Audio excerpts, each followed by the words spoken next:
Thank you. Oke. Baik, dalam kesempatan kali ini pastinya teman-teman, Bapak Ibu, seluruh pengunjung Plaza Ammarukmo Yogyakarta. Yes, karena sesaat lagi kita akan menyaksikan bersama, akan ada sesi talk show tentunya Firman ya. Kali ini kita angkat sebuah tema yang wow, pastinya untuk menambah sebuah inspirasi positif untuk teman-teman mahasiswa juga yang hadir kali ini. Yaitu yang muda yang berkarya.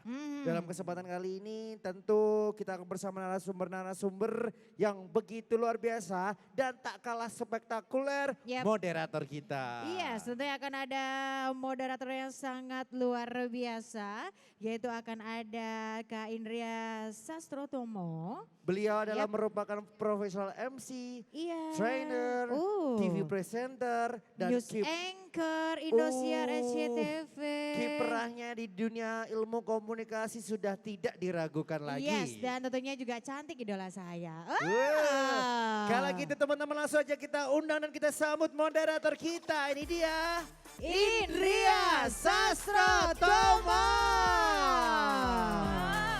Terima kasih Nos dulu dong. Firman dan juga Reina MC kita yang juga luar biasa. Assalamualaikum warahmatullahi wabarakatuh. Selamat siang Yogyakarta. Saya minta tepuk tangan yang paling meriah dari teman-teman dan juga Bapak Ibu hadirin. Oke, selamat datang di UKMK Jasyawit. Karena kita akan sesaat lagi bertemu dengan 3 narasumber hebat. Kita akan ngobrol bareng dengan 3 narasumber hebat yang akan membahas tentang yang muda yang berkarya. Saya mau cek dulu nih, yang ada di sini siapa yang masih muda angkat tangannya? Oke, masih muda semua ya. Di sini umurnya berapa nih? 20? 9 berapa? 18. Di sini? 18 juga. Yang di sana? Ibu, berapa yang pakai jilbab abu-abu? Berapa, Bu? Yang penting masih 40 tahun, yang penting masih muda ya Bu ya. Hebatnya tuh begini, jadi sekarang ini yang namanya kita bisnis gak ada yang tua, semuanya muda. Karena menurut WHO umur 18 tahun sampai dengan 65 tahun itu masih muda. Jadi harapannya teman-teman selalu memiliki jiwa muda, semangat berkarya, energi yang sangat besar untuk berkarya memajukan Indonesia. Baik, senang sekali saya Indria Sastrotomo bisa hadir menjadi bagian dari acara yang spektakuler di Ambarukmo Plaza Yogyakarta siang hari ini. Hari ini hari kedua ya, dan tentu saja luar biasa acara hari ini Jasyawit UKMK dengan tema yang muda yang berkarya. Kita ketahui bahwa industri kelapa sawit merupakan industri penopang perekonomian Indonesia, sangat bermanfaat dan juga strategis sebagai komoditas nasional yang strategis di Indonesia. Tidak hanya membantu perekonomian Indonesia, tapi juga membuat Indonesia satu langkah lebih maju dalam hal biodiesel atau energi terbarukan dan merupakan solusi dari sustainable lifestyle bagi seluruh umat manusia. Nah, kalau kita bicara trennya saat ini ya, momentum saat ini, sawit tidak hanya berperan dalam hari ini, namun juga untuk masa depan Indonesia. Tidak hanya ekonomi dan sosial, tapi juga bagaimana Indonesia ke depan akan mandiri secara pangan maupun energi. Untuk itu teman-teman dan juga Bapak Ibu hadirin, talk show hari ini juga menjadi kunci dasar dalam mengembangkan industri kelapa sawit nasional yang sangat prioritas saat ini untuk Indonesia. Untuk itu kita berikan terima kasih yang sebesar-besarnya untuk BPDBKS, Badan Pengelola dan Dana Perkebunan Kelapa Sawit yang sudah menyelenggarakan acara di Yogyakarta ini. Kita Yogyakarta jadi tuan rumah, jadi senang banget ya. Oke, kita menghadirkan 3 narasumber yang wah sebenarnya kalau kita mengambil pengalaman-pengalaman dari ketiga narasumber ini kita akan mendapatkan insight dan ataupun wawasan yang sangat luar biasa. Oke, kalau begitu langsung saja saya akan perkenalkan dulu, saya akan panggil ketiga narasumber kita. Yang pertama, beliau adalah seorang digital creator yang wah ini pengalamannya luar biasa. Nanti kita akan tanya-tanya langsung ya. Langsung saja kita sambut narasumber kita yang pertama, Anugrah Aditya.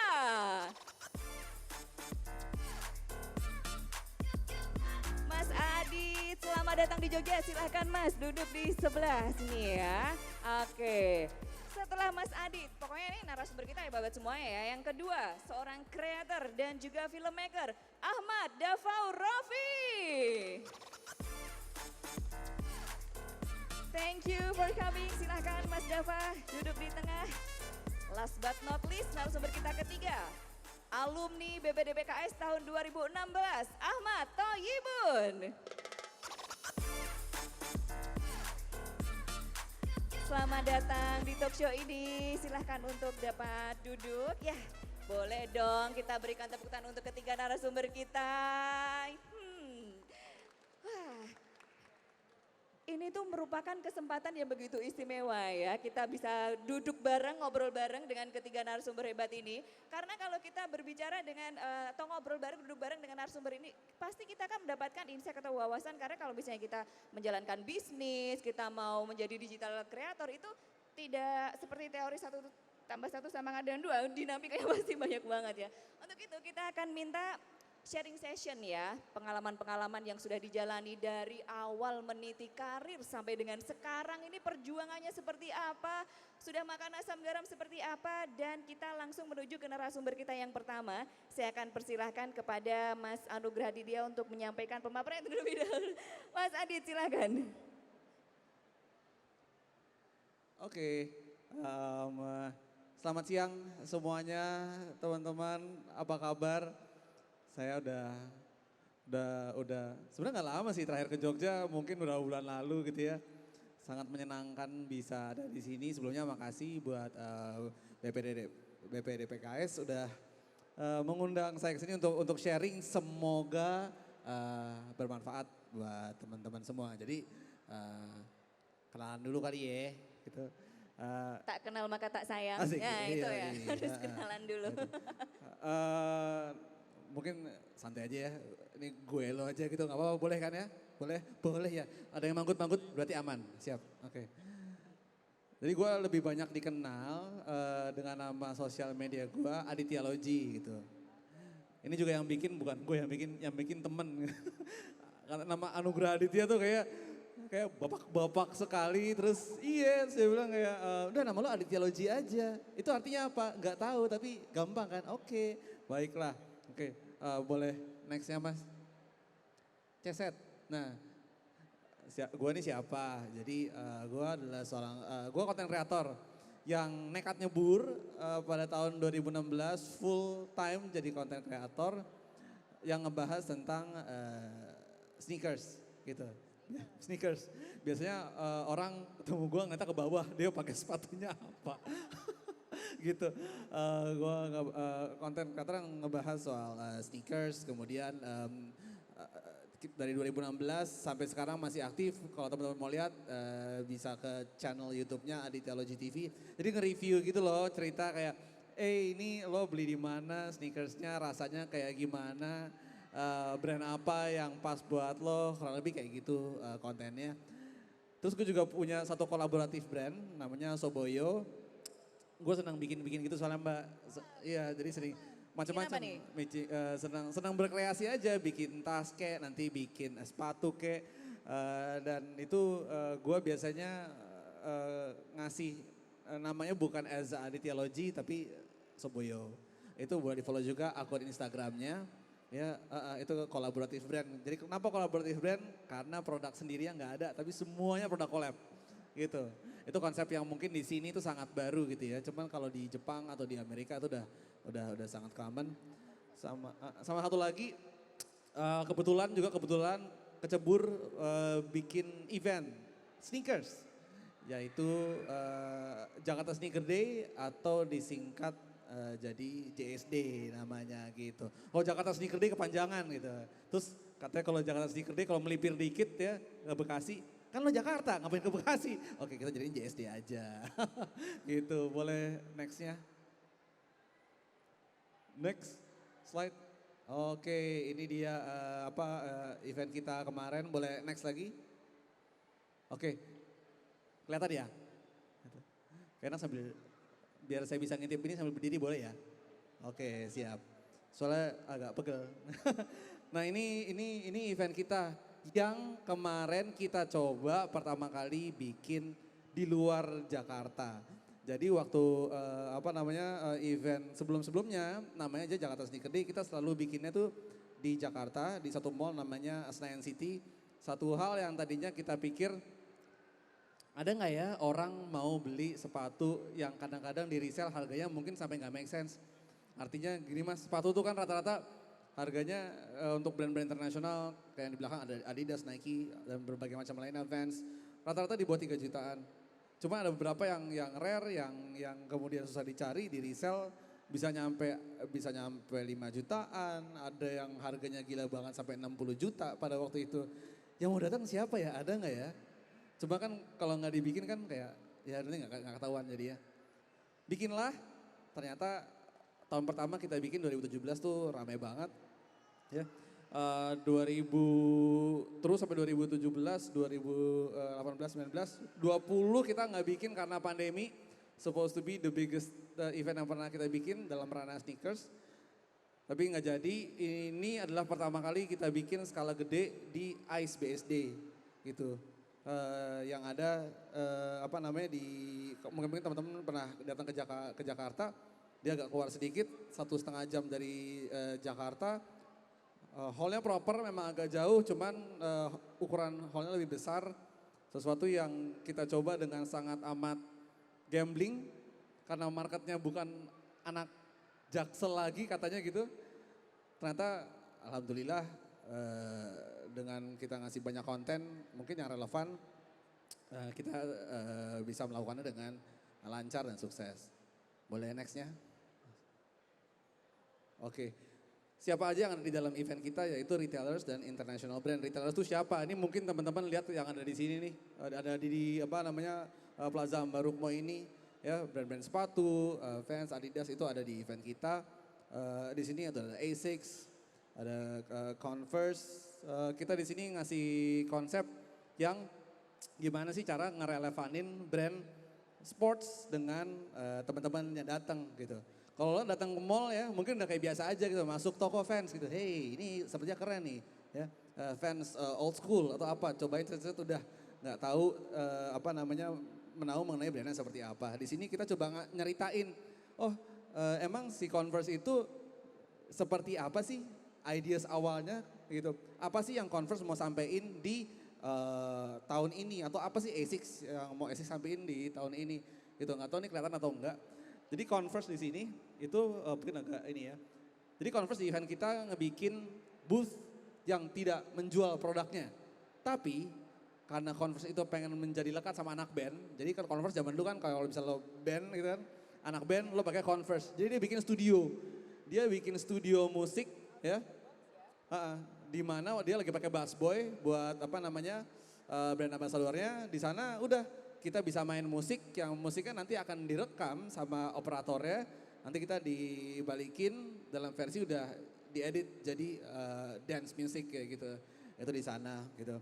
Crocs ada di sana, ada di kita, dia nggak jualan sama sekali Crocsnya, tapi kalau lo selfie di boothnya Crocs nanti dapat Jibbitz yang bisa ditempel-tempelin di Crocs. Jadi semuanya bercerita gitu, di event kita semua bercerita dan itu emang yang kita pengen tonjolin sih. Nextnya boleh? Oke. Ini milestone-nya JSD. Kita undang halus sebenarnya ke Pak Jokowi, bilang kalau kita mau ngasih tahu aja ada ini gitu ya. Alhamdulillah waktu tahun 2017 beliau mampir sekeluarga, cuman ngasih titipan pesan sih emang waktu itu. Katanya, Mas, ini muatan lokalnya dibanyakin ya, jangan isinya brand luar buru, siap, mati gua. Cuman ya udah gitu, lucu aja presiden datang ke event sneakers. Yang lucunya adalah kita ngundang orang dari Malaysia, dari Singapura ya. Terus dia datang anak-anak lewat, terus dia pikir, hah ini ada siapa ya gitu. Terus anak-anak bocah-bocah itu bilang, bang ada Kanye West ya bang, ada Kanye West. Si ada duit kita ngundang Kanye West. Ternyata Pak Jokowi datang tidak lewat pintu protokoler manapun, diterabas saja sama dia. Kesannya untuk negara lain kayak dengan this is so awesome. You don't need Kanye West, you don't need those Travis Scott. All you need to do is having your president came down to your event and that's it. Dia bilang kayak gitu. Jadi kayak di negara lain tuh nggak common. Even partnership dengan banking, partnership dengan manapun itu juga sesuatu hal yang aneh di luar negeri. Ternyata di sini di Indonesia kita lumayan fluid gitu untuk bisa bekerja sama. Gitu. Kita bikin juga CSR bareng Mbak Najwa, di mana dia kan kolektor sneakers juga. Tapi sneakers sekarang dijual untuk CSR, jadi nggak cuman beli, dia juga kita ngasih give back lah gitu. Karena kan kesana kalau event sneakers kan kayak ayo beli gitu kan ya. Cuman kita mencoba ini pertama kali, ini yang kecil sebelum kita bikin di BSD, kita lebih temanya give back. Itu satu hal yang mungkin bahasanya walaupun ada kendala gede pandemik waktu itu kita coba konsisten. Kita nggak tahu, ini jujur waktu ada Mbak Nana itu event tersepi kita. Pas pandemi udah boleh bikin event tapi lagi wave-nya waktu itu Omicron. Omicron tuh kayak semua orang yang belum pernah kena COVID semua gitu. Disisir, jebret gitu ya. Emang ya mau gimana lagi, cuman ya kita usahain program kita tetap jalan tapi dengan protokol yang sangat kenceng lah. Itu salah satu upaya yang kita lakukan untuk tetap konsisten. Boleh Mas, nextnya Mas. Oke. Ini satu hal yang tidak terduga ya. Aku bukan mau bragging, aku bukan mau a consumer behavior post pandemic itu gila deh, karena di sini kita ngobrol sama UMKM ya gitu. Ini tahun 2002, tahun ini kita bikin di AIS BSD ya, dengan gambling, sangat gambling. Kalau kita kasih space yang lebih gede, lebih banyak yang datang gak ya? Cuman resikonya kalau space yang gede kosong kan kelihatan banget kan, ceger gitu. Kita punya PR ke sponsor juga, aduh gimana ya. Alhamdulillah yang datang nih segini gitu ya. Dengan muatan lebih banyak, mungkin activation brandnya itu 40%, sisanya jualan. Jadi nggak semuanya selling di sana gitu. Nggak semuanya kayak, hayo ini kita ada sepatu ini, jual ini, enggak.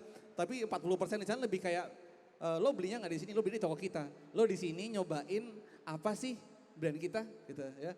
Gimana sih lo pakai sneakers kita ya, dengan voucher dan giveaway dan lain-lainnya. Tentunya supaya orang menarik ya gitu. Dan ini satu hal yang buat gua tuh kayak, gue nyoba push itu ke teman-teman brand pengusaha.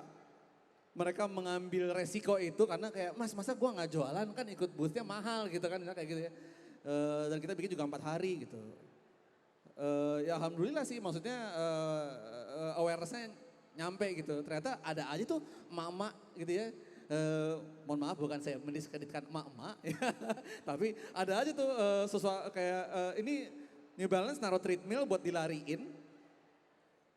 Nggak cuman pelari doang yang ikut gitu. Emak-emak juga ikut, ibaratnya kayak gitu.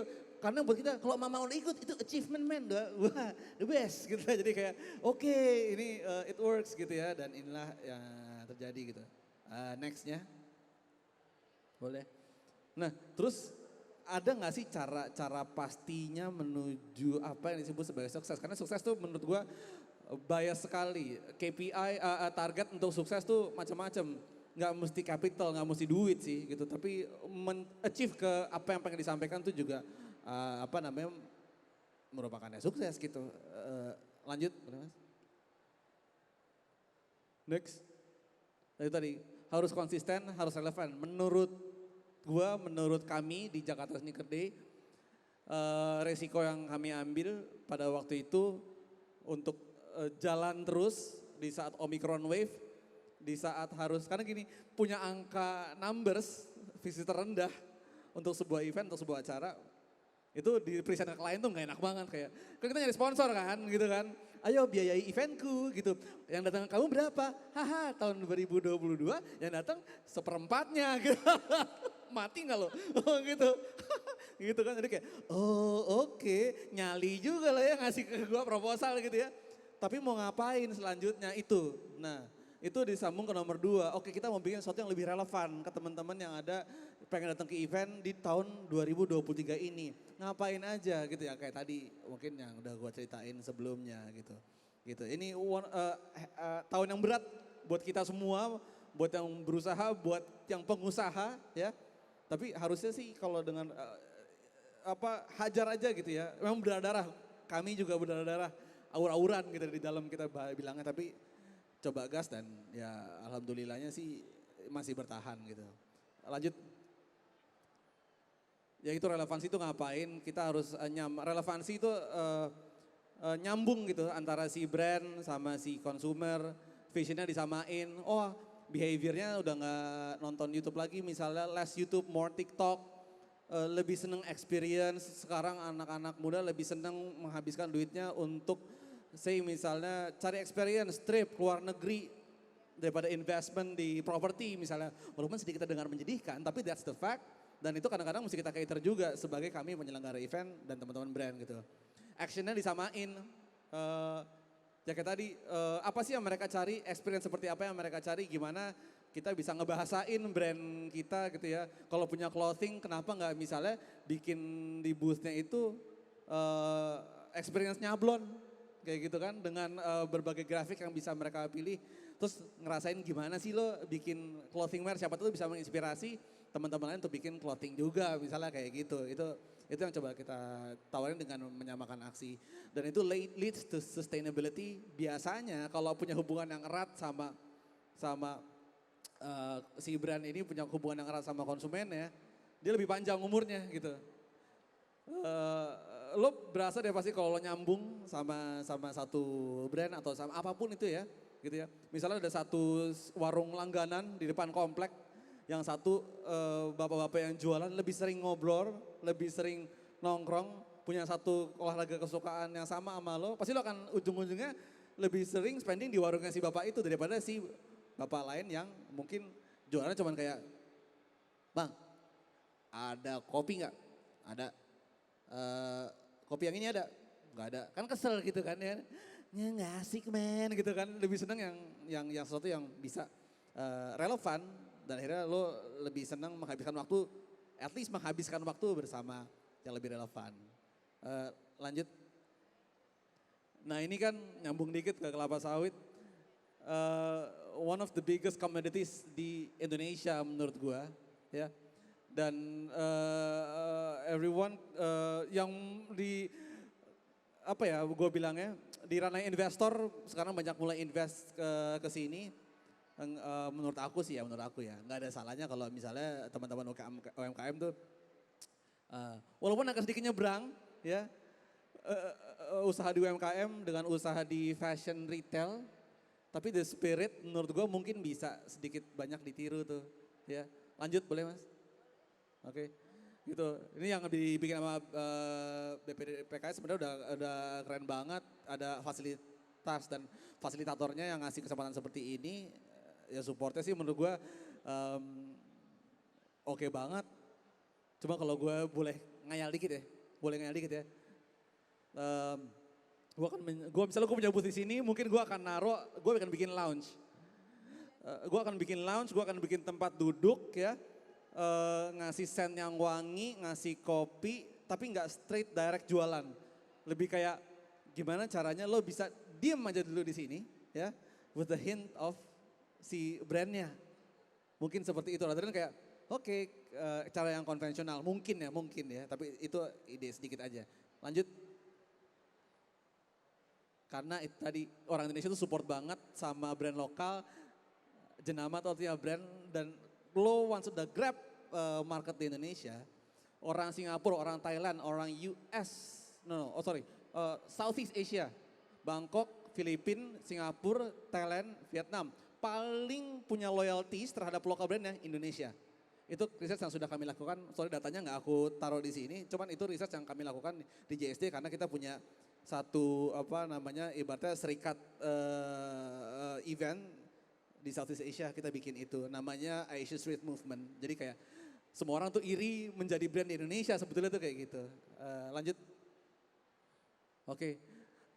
Ini salah satu brand lokal yang harus gue highlight, walaupun mungkin banyak yang bosen, tapi ini adalah satu brand yang menurut gue, ini sepatu Kompas, dia waktu itu collab sama Iwan Tirta Batik ya. Di situ dia menjadikan tokonya itu lebih kayak galeri jadinya. Dia naruh kain ya, yang dia jadikan basic sebagai sepatunya. 50% itu dari space yang dia punya di area dia itu experience rather than hanya jualan gitu. Jadi kayak orang bisa tahu, oh nih ya batiknya seperti ini yang dipakai di sepatunya. Originalnya kayak gimana. Lanjut. Ini juga contoh brand lokal military, dia kita ada di event kita di JSD, boothnya udah kayak ini markas Batman di film Batman Begins gitu. Jadi kayak, karena gue military, gue pengen ngasih sosok apa namanya, nggak cuman jualan doang, dia ngasih experience itu di boothnya. Lanjut boleh? Gitu, jadi menurut gue konsistensi itu adalah kunci. Yes, it's heavy, itu berat sekali, kadang-kadang membosankan, kadang-kadang itu, tapi ya kalau nggak konsisten tentu tidak akan mungkin kan. Dan relevansi adalah kunci menurut saya. Jadi terus development, terus apa namanya berinovasi dan gitu sih. Ya mungkin nanti itu aja sih dari saya. Thank you. Oke, kita berikan tepuk tangan yang paling kenceng dah buat Mas Adit.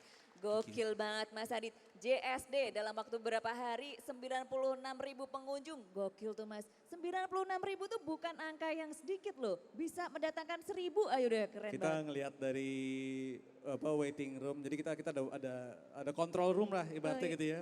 Ala-ala gitu. Merinding gak waktu itu? Hah? Merinding gak tuh? Merinding. Wah iya kan? Merinding. Kita Merindingnya ngeliat- satu sih sebenarnya antara gila nih rame banget atau dua. Nih jangan sampai ada yang kecopetan ya di sini ya. Jangan Karena sampai. iya, kalau orang yang kecopetan masih mending. Kalau tenan yang kecopetan, kita kan bertanggung jawab mengganti barangnya dong gitu kan. Sama ini jangan sampai rusuh nih ya. Aduh, Oke, ya cuma gitu keren doang. banget sih dan kita juga sudah mendapatkan wawasan juga, insight juga dari Mas Adit bahwasanya kalau bikin acara JSD itu ternyata banyak activity yang out of the box ya dari brand-brand yang keren-keren tadi. Kayak tadi ada salah satu juga masukan, oh sebenarnya bikin lounge itu, oh iya juga ya dengan kayak gitu ada soft sellingnya juga yang bisa kita dapatkan di situ. Mudah-mudahan sih gitu ya. Bener, kemudian nah gitu nih kalau jadi anak muda itu harus kreativitas, out of the box, anak muda harus punya energi yang luar biasa seperti Mas Adit dan tentu saja ini untuk Indonesia ini ya berkontribusi. Mau bilang berkontribusi aja susah banget nih ya, berkontribusi untuk kemajuan Saya juga gitu dari Indonesia. tadi sebenarnya gitu, ngomong apa ya gue Ngomong lupa. apa ya berkontribusi nih ya. Biasa Gitu. terjadi itu Mas. Oke, dan selanjutnya kita akan menuju narasumber kita yang kedua. Kalau tadi memang dari sudut pandangnya Mas Adit ya, kita akan melihat dari sudut pandang yang berbeda. Karena memang kan kreativitas ini banyak sekali ya. Apalagi sekarang trennya ini menjadikan hobi ini menjadi pekerjaan yang sangat menyenangkan. Betapa senangnya kalau kita bekerja sesuai dengan hobi. Nah sepertinya narasumber kita ini kerjaannya ini adalah hobinya juga. Langsung saja Mas Dava untuk menyampaikan materi, silahkan. Oke, terima kasih sudah memberikan panggungnya ke sini. Nah, mungkin yang bakal gue share bakal sedikit berbeda dengan Mas Adit, tapi poinnya sebenarnya sama. Sebelumnya kenalan dulu dong. Ini posisinya gue itu udah sering banget ke Jogja. Baru banget bulan yang lalu gue itu ke Jogja naik mobil. Terus pas mikir gue pulang ke Jakarta apa enggak, gue akhirnya lanjut naik mobil ke Bali.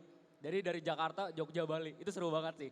Itu posisinya gue benar-benar bikin konten dan hanya untuk ini aja sih, for fun aja sambil nyari experience gitu. Nah, tapi sebelumnya kenalin teman-teman dari Jogja. Nama gue Urofi atau nama panjangnya itu Dava Urofi, tapi panggil gue Rofi aja. Nah, di sini gue bakal bahas tentang content creator yang bisa membuat dirinya itu nge-monetize. Dalam hal gini, kalau misalkan kita udah punya kapasitas untuk bikin konten, gimana nih cara nyari duitnya? Gimana cara menghasilkan uangnya? Dan itu caranya masih banyak banget. Banyak banget cara yang bisa kita ulik supaya kita bisa maksimalin cuan dari dunia konten. Sebelumnya kita coba kenalan lebih lanjut. Coba tolong next. Nah ini dia, gue ngeklaim gue adalah seorang digital creator, tapi sekaligus juga entrepreneur dan juga educator. Sejauh ini gue kebetulan ngemimpin suatu company PT Urofi Creations Indonesia dengan beberapa lini bisnis. Ada Urofilms sebagai production house, ada Uro Academy sebagai kelas online, dan The Earth sebagai local brand untuk tas kamera. Jadi itu kebetulan kalau ngomongin local brand tadi Mas Adit udah bridging, gue kebetulan salah satu pelaku brandnya ini sendiri. Nah jadi semua itu berjalan bahkan sampai sekarang. Di sisi lain gue tuh mulai semuanya karena gue bikin konten. Dan untuk secara timelinenya gue mungkin konten udah sekitar 5 tahun. Ya mungkin intensnya 3 tahun belakangan lah semenjak pandemi. Tapi secara overall itu di 5 tahunan. Dan untuk di industri kreatif, karena gue ini kontennya itu adalah konten filmmaking atau bikin video, gue udah berkecimpung di industri kreatif itu sekitar 7 tahun. Jadi lumayan bentar lah ya kalau untuk ngomongin senior-senioran, tapi udah cukup lama untuk menguasai skill set di bidang ini. Lanjut. Nah sejauh ini di konteks endorsement atau mungkin di production house gua atau di kelas online atau bahkan di sebagai educator, gua udah kerja lebih dari 200 brand di Indonesia, baik nasional maupun multinasional. Lanjut.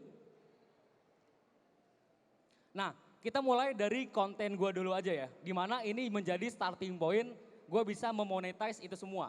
BTW kalau misalkan gua ngomong monetize itu bahasa gampangnya ngecuanin lah ya, ngeduitin dari apa value yang udah gue punya, apa nilai yang udah gue punya. Kita mulai dari yang pertama yaitu konten Urofi, yang mana itu gue ngebahas tentang fotografi dan videografi. Ini kalau di belakang kelihatan ada 4 jenis konten gue. Ada yang pamerin hasil video, ada yang nge-share gimana caranya bikin video ini, gimana caranya bikin video itu, atau mungkin tutorial apa semuanya gue bahas. Dan ada salah satu series yang terkenal banget yang mungkin kalian pernah tonton, yaitu The Quiet. Ada yang pernah nonton nggak? Ada, coba angkat tangan. Oke, asik. Jadi kalau The Quiet itu, ini sorry karena file PDF kita nggak bisa play video. Tapi The Quiet itu semacam series di mana gue bikin film singkat dalam bentuk vertikal, suatu kota atau suatu daerah itu jadi bener-bener mati kayak kota mati. Nggak ada aktivitas sama sekali. Nah, ada yang notice tuh. Oh, yang itu. Gue notice. Thank you udah nonton. Nah, itu gue udah bikin di mana-mana. Pertama kali gue bikin The Quiet Jakarta. Jadi Jakarta waktu 2021 masih kosong pandemi. Gue bikin videonya jam 3 pagi keluar naik motor. Dan di situ pecah banget kontennya. Ada tembus mungkin 10 juta views. Dari situ kebetulan orang terdekat gue nyaranin. Vi, lu kenapa nggak terusin aja? Lah dipikir-pikir kepikiran ya. Jadi dari situ gue nerusin tuh. Bikin The Quiet Surabaya, The Quiet Yogyakarta, The Quiet Vietnam, The Quiet Airport, The Quiet School, semuanya gue udah bikin. Dan sebenarnya yang paling gila sejauh ini adalah gue bikin The Quiet Yogyakarta. Karena gue bikin The Quiet Yogyakarta di saat Kelitih lagi rame-ramenya. Gue keluar jam 3 pagi, naik mobil dan gue keluar sendirian aja udah. Bikin konten The Quiet di Yogyakarta. Udah mana gue ke Ring Road lagi. Lu bayangin tuh seberapa serem tuh. Tapi alhamdulillah gak kenapa-kenapa. Mungkin karena rajin berdoa juga. Jadi ya anak soleh, alhamdulillah semoga. Nah itu The Quiet Yogyakarta lumayan rame dan sejauh ini The Quiet itu gue udah bikin mungkin 50-an kota di penjuru dunia. Sejauh ini mungkin di Asia kali ya. Karena kemarin sempat bikin The Quiet Kuala Lumpur, The Quiet Vietnam, The Quiet Singapura, terus juga Changi Airport, semuanya udah gue bikin. Itu dia The Quiet yang paling terkenal dan akhir-akhir ini gue lagi lumayan sering main konten otomotif di konteks filmmakingnya. Jadi misalkan lagi ada supercar apa di Indonesia, gue bikinin videonya gitu. In context of konten aja, iseng-iseng aja. Jadi itu dia sekarang gue lagi bikin konten tentang filmmaking dan videografi. Lanjut. Nah, karena gue itu adalah orang yang dikenal sebagai punya skill set di videografi, akhirnya gue monetize untuk ngejual diri gue ke bisnis. Jadi basicnya tuh B2B, business to business. Dan gue bikin yang namanya production house, yaitu Urofilms. Dan sejauh ini Urofilms berdiri 2 tahun, gue udah ngegarap beberapa klien yang emang beberapa tuh corporate juga di Indonesia. Daihatsu, Button Scarves, fashion, otomotif, FMCG, Betadine, terus juga Indofood dan lain-lain beberapa ada yang garap juga. Dan salah satu yang paling membanggakan, ini waktu gue bangun production house ini pas gue masih semester 5 di kampus. Dan kebetulan gue ngedirect atau ngesutradarain TVC salah satu FMCG di Indonesia, perusahaan undernya Betadine, yaitu Clarence Indonesia. Gue bikinlah videonya 15 detik bla bla bla. Dan mereka minta gue untuk videonya dimasukin ke TV komersial. Dan itu gue bangga banget karena itu masuk ke salah satu saluran TV di Indonesia selama jangka waktu 1 bulan. Dan di situ kalau gue buka-bukaan posisinya umur gue masih 18. Jadi itu bangga banget, alhamdulillah sempat happen kayak gitu dan semoga ada gerangan-gerangan lainnya ke depannya. Itu dia production house, lanjut. Nah itu production house itu konteksnya B2B, gue memberikan jasa ke bisnis juga. Nah sekarang gue memberikan ilmu ke audiens gue dan gue taruh di Uro Academy.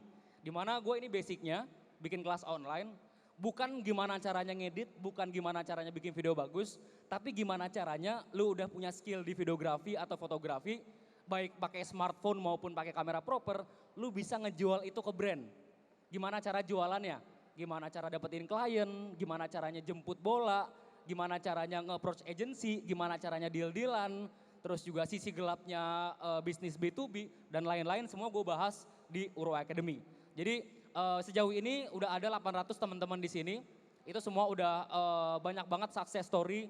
Kemarin gue baru denger salah satu member di sini, dia dapat project, baru pertama kali banget dia belajar video pakai smartphone, 2 bulan belajar dan dia dapat project di link 40 juta untuk bikin 10 video pakai smartphone di Saudi Arabia. Itu gokil banget sih. Oke, lanjut. Nah ini dia nih ngomongin lokal brand nih ala-ala. Ini adalah tas kamera yang gue bikin atas nama brand gue juga yaitu The Earth. Dimana basically gue memposisikannya itu untuk tas kamera. Naro tripod, naro laptop, semuanya bisa muat di tas kamera ini. Sejauh ini gue rilisnya itu bulan Maret 2023, jadi masih baru banget, masih prematur 4 bulan dan sejauh ini udah ada 200 teman-teman yang memakai tas ini. Ini dia terkait tas The Earth, lanjut. Nah ini juga sebenarnya sebelum gue bikin The Earth, gue itu nyoba beraniin diri dengan nyoba untuk approach salah satu brand outdoor di Indonesia, namanya Antarestar.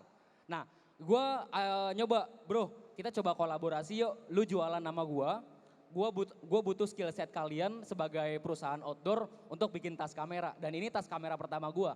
Ini secara timeline mundur lagi nih, ini April 2022.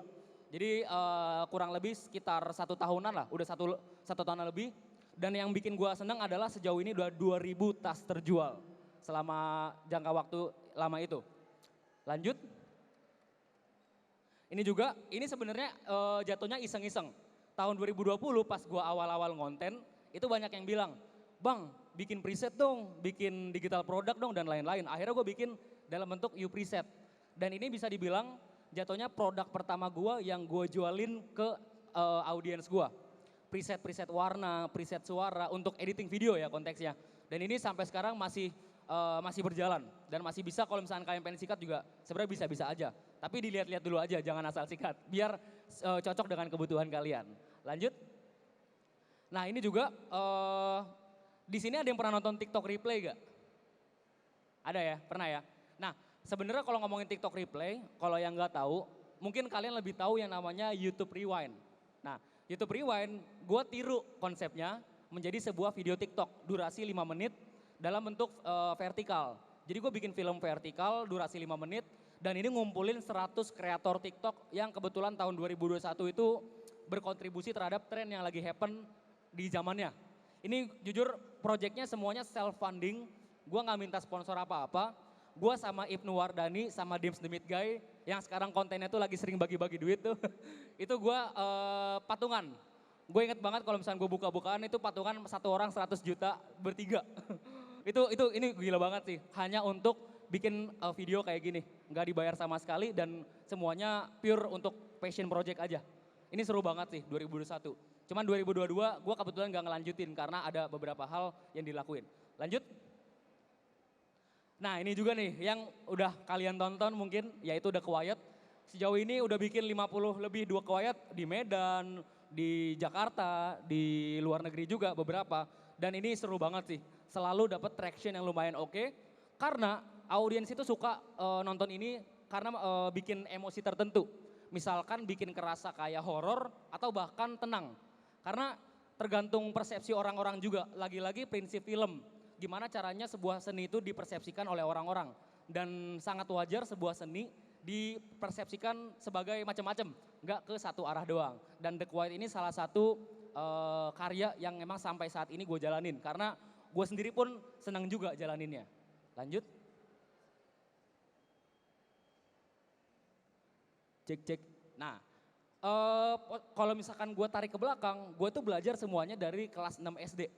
Belajar videografi, fotografi, atau beberapa bidang-bidang lain yang mendukung skill set gue saat ini.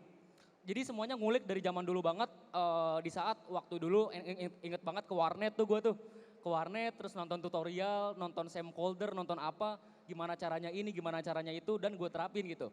Sejauh ini dari gue ngulik beberapa bidang dari SD, itu yang nyangkut masih di videografi. Meskipun dulu tuh gue pernah ngulik programming, ngulik musik production, dan ternyata gue ngerasa gue itu sangat jelek di matematika, gue sangat jelek di musik. Akhirnya gue nyangkutnya di videografi gitu. Dan cerita awalnya kayak gimana sih? Kita coba tarik timelinenya ke belakang. Next. Nah 2015 gue bikin konten yang jujur lucu banget. Gue bikin konten cara menjadi selebgram di Instagram. Wih, ini gaya banget nih, ala-ala aja nih. Dengan kamera seadanya pakai HP, terus juga gue ngontennya masih baca skrip, lihat tuh madep kiri tuh. Dan posisinya ini kontennya 6 tahun lalu, 2015. Ini udah lama banget dan gue cuman baca artikel doang. Dengan harapan saat ini gue tuh udah tahu betul gue pengen jadi YouTuber. Karena 2015 ini lagi zaman-zamannya nih. Chandra Leo, Agung Hapsa, lagi gila-gilanya. Dan gue pengen jadi mereka saat itu. Akhirnya gue bikin konten ini gitu sebagai awal mulanya gitu. Impian-impian anak kecil SD lah bikin-bikin ginian. Lanjut, 2017 karena gue itu udah nguasain skill set videografi, akhirnya gue bikin tutorial. Tutorial bikin hyperlapse tanpa tripod, tutorial bikin time remapping di Adobe Premiere. Ini teknis editing banget. Cuman saat itu dapat traction yang lumayan oke. Ini viewsnya rame banget sih, 700 ribu 2 video. Dan ini bikin gue mikir kayaknya jalan gue tuh di konten videografi atau filmmaking. Jadi 2017 tuh gue ngerasa gue ngambil di konten videografi dan filmmaking dan gue akan terus mencoba jalan itu. Lanjut 2018 karena gue tahu gue tuh bisa secara profesional bikin video, akhirnya gue bikin semacam tim-tim ala-ala aja lah. Gue ngegarap wedding, gue ngegarap foto wedding, foto-foto acara, terus dokumentasi, musik video, semuanya gue garap. Ini posisinya gue masih kelas 1 SMA. Jadi semuanya benar-benar sendiri, nggak pakai tim atau mungkin kalau pakai tim juga ngajak-ngajak temen aja. Dan waktu itu benar-benar masih belajar banget dan masih banyak kesalahan yang gue ambil. 2019 lanjut.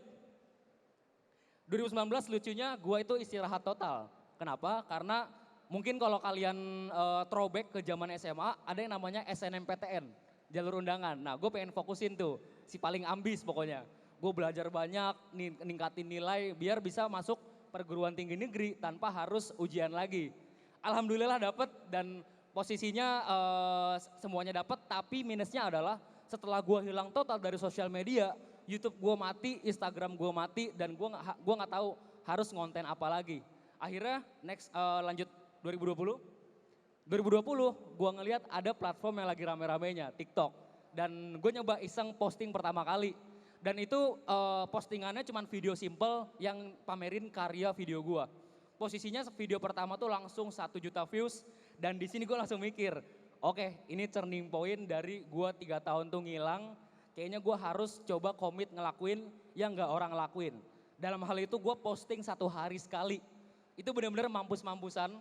Posisinya tuh gue masih semester 1 kuliah. Dan di sini gue benar-benar komit gimana caranya sehari sekali itu posting. Semuanya benar-benar konsisten banget selama 1 tahun full sampai Juni 2021. Jadi ini gue startnya tuh Juni 2020. Juni 2021 itu postingannya 360, gue inget banget di TikTok. Dan kebetulan karena itu platformnya masih baru, jadi gue tuh didukung banget. Di approach sama orang TikTok, terus juga dibantu bikin verified, centang biru, itu enak banget saat itu. Jadi ini menjadi starting point dari segalanya. Lanjut 2021, 2022 aja langsung. Oke, nah di 2021 bulan Juni, gue itu memberanikan diri buat bikin perusahaan produksi yang tadi gue bilang, yaitu Urofilms. Dan ini kebetulan bareng investor juga yang gue approach via DM. Ini Raymond Chin, kalian ada yang kenal? Ya, gue nge-approach beliau, halo Ko, salam kenal, bisa ada yang bisa gue bantu nggak ya Ko ya, barangkali bla bla bla gitu. Intinya gue memanfaatkan privilege gue sebagai anak muda yang nggak tahu apa-apa dan bisa ngebantu orang dulu. Jadi fokusnya gue punya value, gue bisa bantu apa nih ke orang. Dan akhirnya karena udah bonding, kenalan, akhirnya dia invest ke perusahaan gue. Ini asik banget sih, ini zaman awal-awal banget, terus juga masih serba digital. Dan Urofilms pertama kalinya berdiri tahun 2021. Oke, semua klien pun tipis-tipis jalan, beberapa klien dari otomotif, FMCG, terus juga fashion, semuanya masuk dan di sini lumayan tahun-tahun yang berasa magical. Gak ada masalah, semuanya lancar dan hidup berasa indah. Sampai ya ibaratnya gimana ya, ketika ada suatu hal indah tuh selalu berasa kayak gitu, kayak mabok lah. Tapi banyak pelajaran yang gue rasain. Lanjut, bulan Oktobernya karena banyak yang bilang, Bang bikin kelas online dong, lu jangan pelit ilmu ngapa bla bla bla gitu. Akhirnya gue bikin Uro Academy sebagai kelas online untuk menghasilkan uang dari bikin video. Lanjut lagi, April gue bikin Urfan yang tadi gue udah ceritain, lanjut lagi. Nah 2023 Maret gue bikin tas kamera The Earth yang gue jalanin sampai sekarang. Jadi untuk saat ini gue kalau misalnya secara lini ada Urofi sebagai personal branding, ada Uro Films, Uro Academy, The Earth sama Urfan. Itu sebagai digital product dan semuanya berjalan secara simultan bebarengan. Jadi kurang lebih kayak gini tentang gimana caranya nge-monetize sebagai content creator. Nah kalau ngomongin gimana caranya mungkin kita bisa bahas ke question and answer karena kalau gue lihat time-nya tinggal 1 menitan lagi. Tapi kita coba mungkin run through ke PPT-nya aja, kita coba next. Nah ya kurang lebih sekarang ngejalanin karir sebagai tadi yang gue bilang ngegabungin dari beberapa lini bisnis yang emang jalan secara bebarengan. Lanjut. Nah semua ini berawal dari content creation.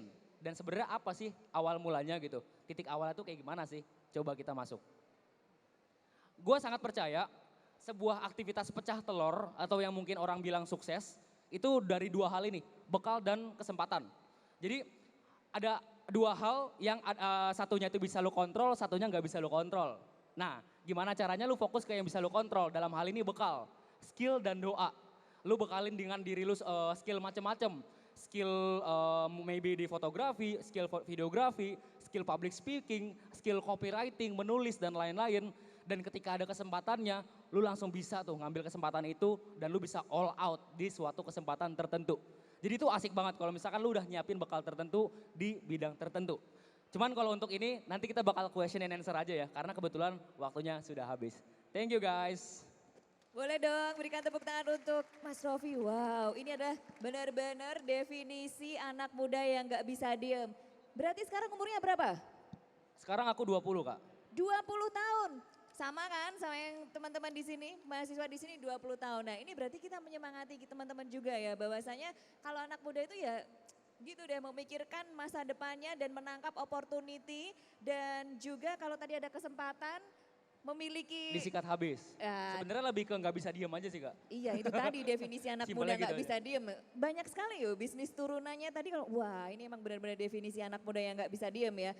Bekerja sama lebih dari 200 brand. Kemudian juga The Quiet ini menurut saya ini cerdas sekali sih menangkap opportunity itu. Sampai 50 episode lebih ya? 50 episode. 50 episode itu benar-benar keren banget sih pemikiran yang out of the box juga. Dan pokoknya ini banyak banget. Yang sudah dikaryakan oleh Mas Rofi ini. Terima kasih untuk semangatnya dan juga sharing sessionnya yang keren banget. Dan narasumber selanjutnya ini juga nggak kalah kerennya. Dia akan bercerita tentang karir petnya karena narasumber kita yang ketiga adalah alumni BPDBKS tahun 2016. Kalau begitu langsung saja Mas Ahmad Thayyibun. Banyak fansnya nih di sini, silakan. Iya terima kasih Mbak ya. Terima kasih sudah memberi kesempatan. Selamat sore semua. Sebelumnya tak kenal maka tak sayang ya. Jadi mungkin ada beberapa rekan-rekan yang tidak kenal. Perkenalkan nama saya Ahmad Thayyibun ya. Bisa dipanggil Ahmad, jangan dipanggil Thoyib ya. Nanti saya nggak pulang-pulang ya.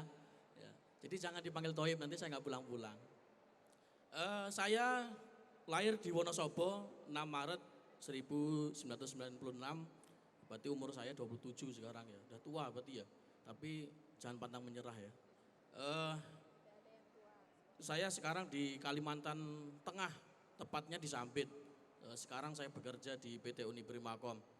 Untuk pendidikan ya, saya masuk di LPP itu 2016.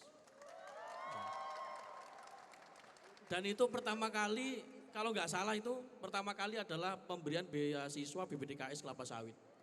Ya. Dan alhamdulillah tahun 2019 saya menyelesaikan perkuliahan di kampus LPP. Ya. Tapi dari perjalanan di situ 2016 sampai 2019 pasti ada sebuah perjalanan yang luar biasa. Ya, salah satunya ketika saya dikasih seleksi beasiswa, saya dari Kalimantan sendiri, Pak. Yang lain tuh nggak ada. Dari Kalimantan mau tengah, timur segala macam nggak ada. Kalimantan yang saya sendiri. Padahal saya bukan orang Kalimantan.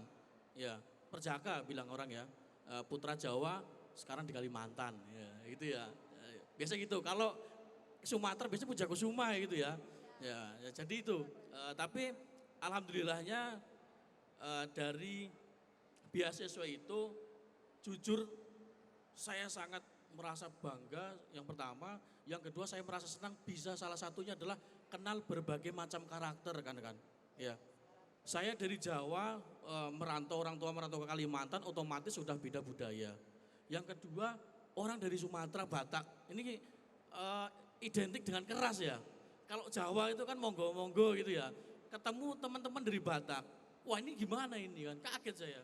Tapi dari situ kita kumpul di salah satu di salah satu kampus di LPP itu, jadi kita tahu macam-macam karakter dari Sumatera, ada wong kita Galo, Palembang, segala macam kita. Jadi wah, saya belajar di situ. Jadi sangat asik ya. Selanjutnya mungkin berbicara pengalaman. Yang pertama, saya dulu SMK itu di SMK perkebunan juga. Kebetulan di Sampit itu ada sekolah pertanian perkebunan di Sampit. Ya.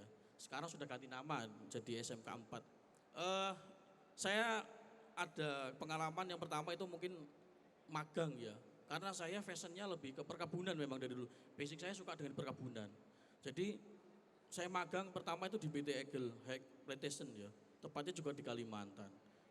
Selanjutnya di 2015 saya dulu tuh nggak pernah berpikir mau kuliah sebenarnya saya itu. Karena saya apa? Saya sudah mewakili dulu zaman di Setipap itu ada namanya retooling. Ya, itu diklat mandor hanya ada 60 siswa dari seluruh Indonesia. Dan saya masuk. Dari situ saya diklat dan saya lulus. Saya terjun ke dunia kerja. Apa kalau kita sudah terjun ke kerja, dapat uang.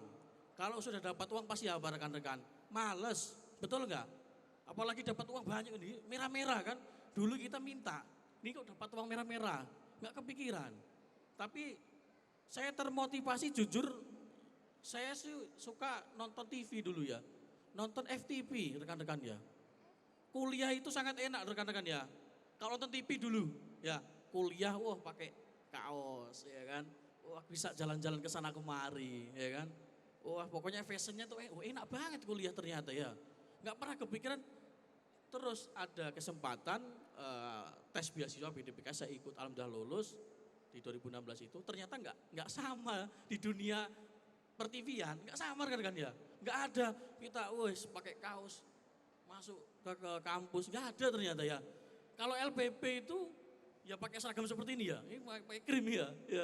Ya, jadi ternyata kok pemikiran kok salah ternyata ya, ternyata nggak seenak itu. Tapi tidak menyurutkan semangat saya, artinya apa? Ketika ada kesempatan, ayo kita ambil. Karena kesempatan itu datang tidak kedua kalinya. Kalau ada, saya yakin itu nggak akan sama dengan yang pertama, ya. Nah itu. Terus di dunia perkampusan, memang saya orangnya lebih cerewet dan aktif. Aktif dalam arti suka kesana kemari gitu. Jadi apa yang mendukung biar bisa saya terkenal dulu saya pikir gitu. Jujur rekan-rekan mungkin ada yang orang UGM di sini. Saya dulu pernah jogging di UGM itu satu orang pun nggak ada yang kenal saya. Nggak ada. Segitu banyaknya rekan-rekan ya. Kok nggak ada yang Mas Ahmad lo nggak ada. Nggak ada. Saya berpikir terus apa ya biar saya itu bisa terkenal dulu pikirnya gitu. Ikut organisasi, ya ikut organisasi dan alhamdulillah di 2018 itu saya terpilih menjadi Presma, Presiden BEM Mahasiswa Batin FPPW Yogyakarta tahun 2018-19. Nah, agak meningkat, artinya ketika saya jogging ada yang manggil, nah, itu pikiran saya ke situ. Tapi dengan dasar saya memang suka organisasi. Jadi memang dari sekolah SMP juga ikut OSIS. Jadi ketua OSIS SMP, SMK juga masih jadi ketua OSIS. Dan waktu saya ospek, saya duduk dengan rekan-rekan itu melihat ada Prisma itu berbicara di depan. Saya besok gantikan mereka. Itu ya, nyambung dengan tema kita ya, yang muda kan, yang berkarya. Dan kebetulan juga dulu saya namakan di BEM itu kabinet eksplorasi. Yang muda yang berkarya. Nah itu sama dengan ini ternyata. Ya, jadi nyambung gitu ya. Terus ya perjalanan setelah jadi Prisma ya pasti kalau di kuliah ada magang ya, ada magang segala macam, manfaatkan pas waktu magang itu. Ya mungkin dan sekarang alhamdulillah saya bekerja di PT Musirawas Cita Harpindo, tepatnya di Sampit sebagai staf lapangan alhamdulillah. Jadi dari beasiswa itu ya karena kita masa kita mau diem aja sih, saya paling nggak seneng, jadi gimana caranya kita harus dapat itu. Next. Nah ini saatnya yang muda yang berkarya maksudnya apa sih? Sebenarnya itu ya seperti ini, memberikan kesempatan kita berkarya ya rekan-rekan ya. Jadi sampai rekan-rekan yang masih kuliah berkaryanya dengan cara apa? Bisa ikut organisasi, tunjukkan dirimu sendiri. Tunjukkan dirimu sendiri dulu, baru tunjukkan ke orang lain. Kalau kita punya potensi, nah di sini berarti mencari jati diri kita. Proses mencari jati diri itu adalah sebenarnya yang muda, arti yang muda itu. Ya. Next. Bagaimana caranya memulainya? Lanjut, next. Nah ini, ya yang pertama adalah yang saya tadi bilang, kenali potensi diri. Ya, itu saya yakin dari rekan-rekan semua ya, dari mungkin masuk SMP, SMK atau SMA segala macam, pasti yang pertama suruh guru adalah kenali dirimu sendiri. Mau jadi apa? Saya ini siapa? Itu pasti, itu salah satunya. Jadi pertama kali kita mau menjadi orang sukses, pertama kenali diri dulu kita. Kalau sudah kenal, berarti kita tahu kita mau kemana. Contoh mas-mas ini, ya dia punya fashion fotografi. Oh, saya suka di situ. Pasti, nah pertama kan kenal dulu diri kita. Nah, setelah kenal pasti kita, ya tadi ada di komitmen segala macam. Selanjutnya mengetahui hobi. Hobi menjadikan suatu pekerjaan atau kerja menjadi hobi, ya ini terutama. Ya. Ini mengetahui hobi kita apa? Tadi masnya juga, saya nyambung ini dengan mas ya, fotografi. Hobi dijadikan pekerjaan, akhirnya apa? Kerjaan kita yang bayar kita, ya kan? Berbicara nanti dapatnya di situ. Ya. Selanjutnya mengasah kemampuan dan bakat. Nah setelah kita sudah kenali dari kita sendiri mau jadi apa, terus dijadikan hobi, selanjutnya diasah. Dengan cara apa ya? Dengan cara seperti ini. Ada acara ikut, walaupun sebenarnya kita nggak tahu, ikuti dulu. Sambil ngasah bakat-bakat kita menjadi apa.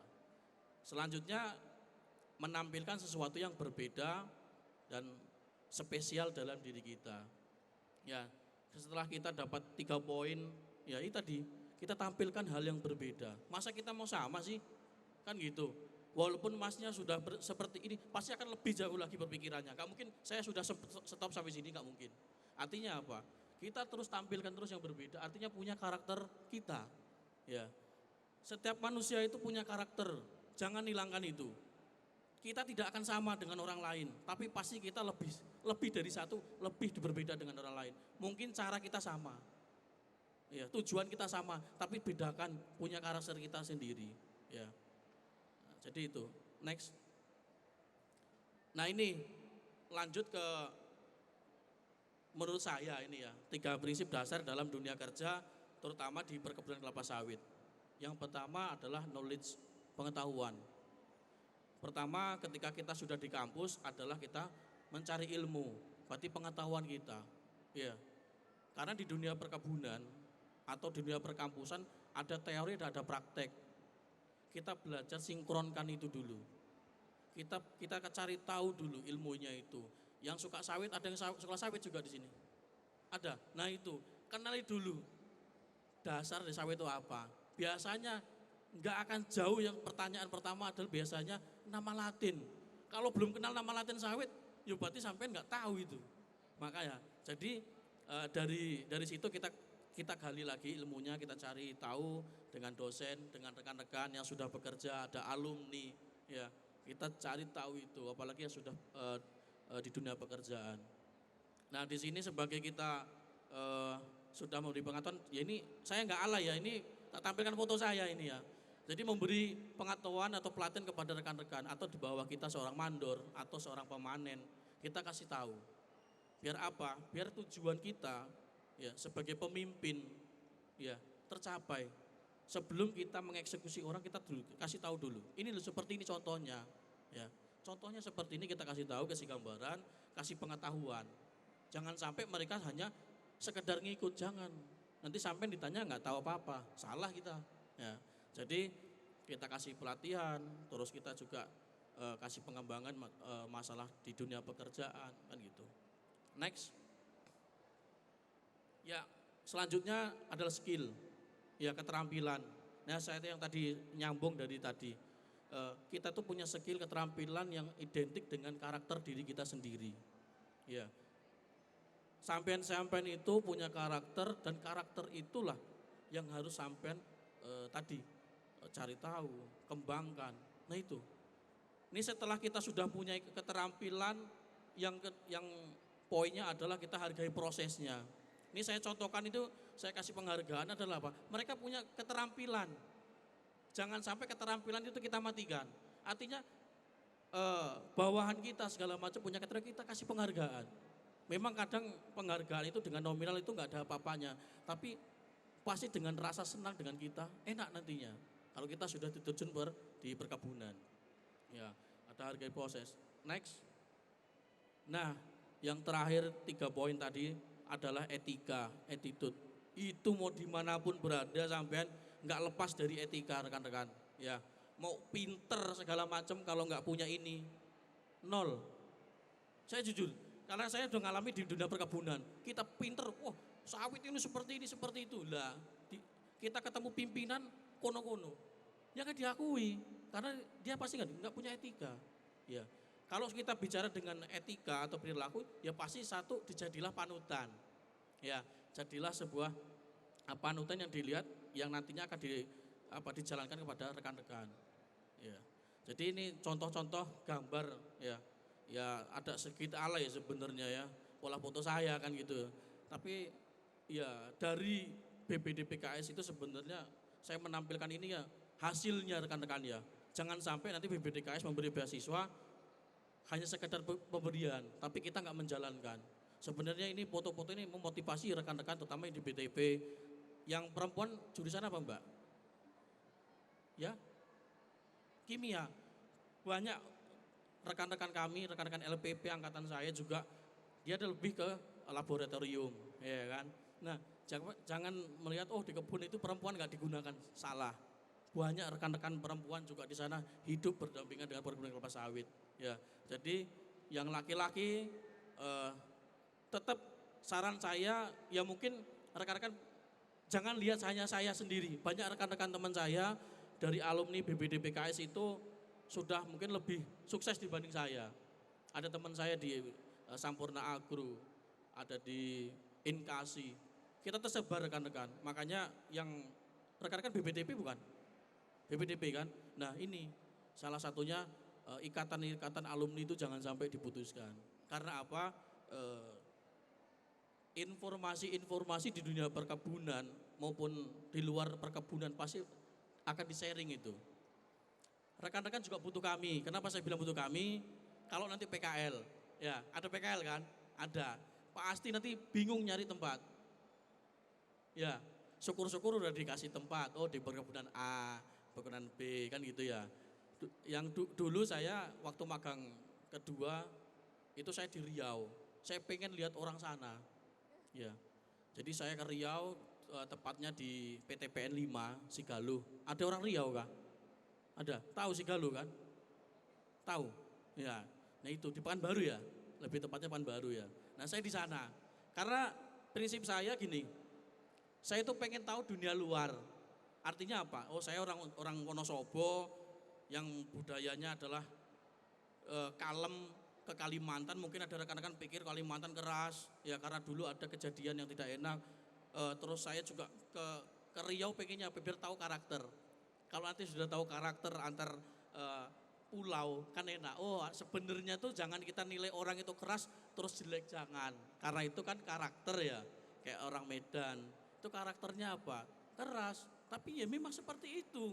Bukan dibuat-buat, karena karakternya ya. Ya Horas bahkan keras kan. Kalau orang Jawa kaget tuh pasti, piye gitu. Kok seperti itu ya? Gitu ya. Nah, jadi sebenarnya antar budaya itu kita harus cari tahu. Yang kedua, yang ketiga saya dulu PKL di Tamora, masih di Riau ya. Anda tahu PTP 5 juga ya, saya Tamora. Ya. Jadi saran saya rekan-rekan ya, untuk kedepannya terutama buat rekan-rekan adik-adik yang semester 4 biasanya PKL, manfaatkan itu rekan-rekan ya. Ya, manfaatkan itu, tunjukkan 3 itu. Makanya saya tidak bilang knowledge adalah pengetahuan, yang kedua skill, yang ketiga attitude. Sampai harus semua imbang itu. Kalau sudah imbang, percayalah, enak kita mau cari apa-apa. Tapi kalau kita hanya mengandalkan pengetahuan, tapi nggak punya skill ya percuma. Kita punya skill tapi kita nggak ada etika, beradab, ya saya rasa percuma. Karena di dunia perkebunan ya keras saya bilang. Tapi 3 itu menurut saya dasar yang harus diterapkan di diri kita. Ya. Terus saran saya yang kedua, ketika kita nanti PKL rekan-rekan ya, apalagi nanti kan dari beasiswa BPDPKS, orang tuh taunya kita ini super pinter. BPD PKS, ya kelapa sawit, ya mudah-mudahan sesuai yang dibilang orang kan gitu ya. Kita harus pinter juga di situ ya, karena pasti membawa nama. Satu membawa nama kampus, kedua membawa nama BPD PKS. Ya, jangan sampai nanti kita rusak citranya itu. Ya saya harap jangan sampai terpaku dengan saya. Artinya Mas Thoyib atau Mas Ahmad sukses itu, jangan.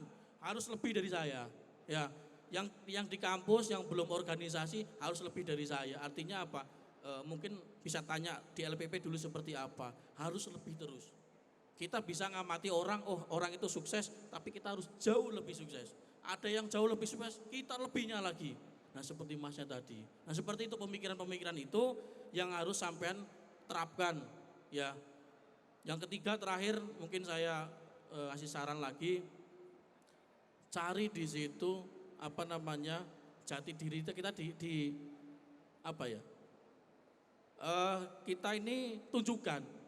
Ketika kita PKL itu tunjukkan rekan-rekan ya, kita tuh punya potensi, tunjukkan itu. Karena apa? Ketika kita sudah selesai kuliah, itu lagi pusing-pusingnya nyari pekerjaan. Ya. Berbagai macam kampus, ada UGM, LPP, banyak lagi. Kita bersaing di situ. Tapi kalau kita sudah punya skill, kebetulan ada perusahaan itu meminta, udah tahu kita. Ini loh mbaknya, ini loh si A, ini loh si B. Ya, makanya pada proses kita lagi PKL, itu tunjukkan skill sampean, tunjukkan biar kita tuh nanti enak. Ya, mau jadi apa? Salah satunya tadi ya kenali diri sampean dulu mau jadi apa. Ketika sudah di kampus ingat beban sampean berat ya. Di kiri, di kanan adalah dari orang tua, di kiri adalah dari kampus maupun dari diri kita sendiri. Jadi harus seimbang bahu kita ya. Itu mungkin dari saya. Terima kasih. Ini udah selesai, nextnya udah terima kasih rasa kuning slide-nya nih. Coba nextnya Mas. Nah, next. Ya, sih kan terima kasih ya. Ya. Jadi itu ya rekan-rekan ya. Terima kasih buat rekan-rekan. Mudah-mudahan nyangkut dan mudah-mudahan jauh lebih sukses daripada saya. Ya. Terima kasih. Saya kembali moderator. Tepuk tangan lagi dong untuk Mas Ahmad. Alumni BPDPKS tahun 2016, berarti teman-teman yang ada di sini yang sedang kuliah, yang juga merupakan teman-teman mahasiswa BPDPKS, ada gambaran ya. Ada gambaran bagaimana nanti masuk dunia kerja itu seperti apa. Seperti Mas Ahmad yang sudah menjadi staff di lapangan gitu ya. Nah kayaknya nih kalau saya lihat ini calon-calon leader nih. Kalau dari karir pet nih cita-citanya setting goalsnya pengen jadi apa nih? Pengen jadi dirut? Ya pasti itu. Ya. Dirut apa nih? Terutama dirut operasional lah kalau saya lebih ke produksi ya kan. Bagus loh ini. Penting, jadi harus setting goals. Jadi karir petnya ini benar-benar dijalankan sesuai dengan setting goalsnya tadi. Oke, 3 narasumber sudah memberikan wawasan yang sangat luar biasa. Sharing sessionnya ini sudah lengkap sekali dari Mas Adit, kemudian Mas Rofi dan juga Mas Ahmad. Sekarang saatnya saya memberikan kesempatan untuk teman-teman yang ada di sini. Baru mau ngomong Q&A langsung pada angkatan semuanya. Oke, saya mulai dari yang paling kanan dulu ya. Jadi nanti paling kanan terus ke sini ya. Yang pakai kaos garis-garis biru dongker dan juga putih paling ujung depan.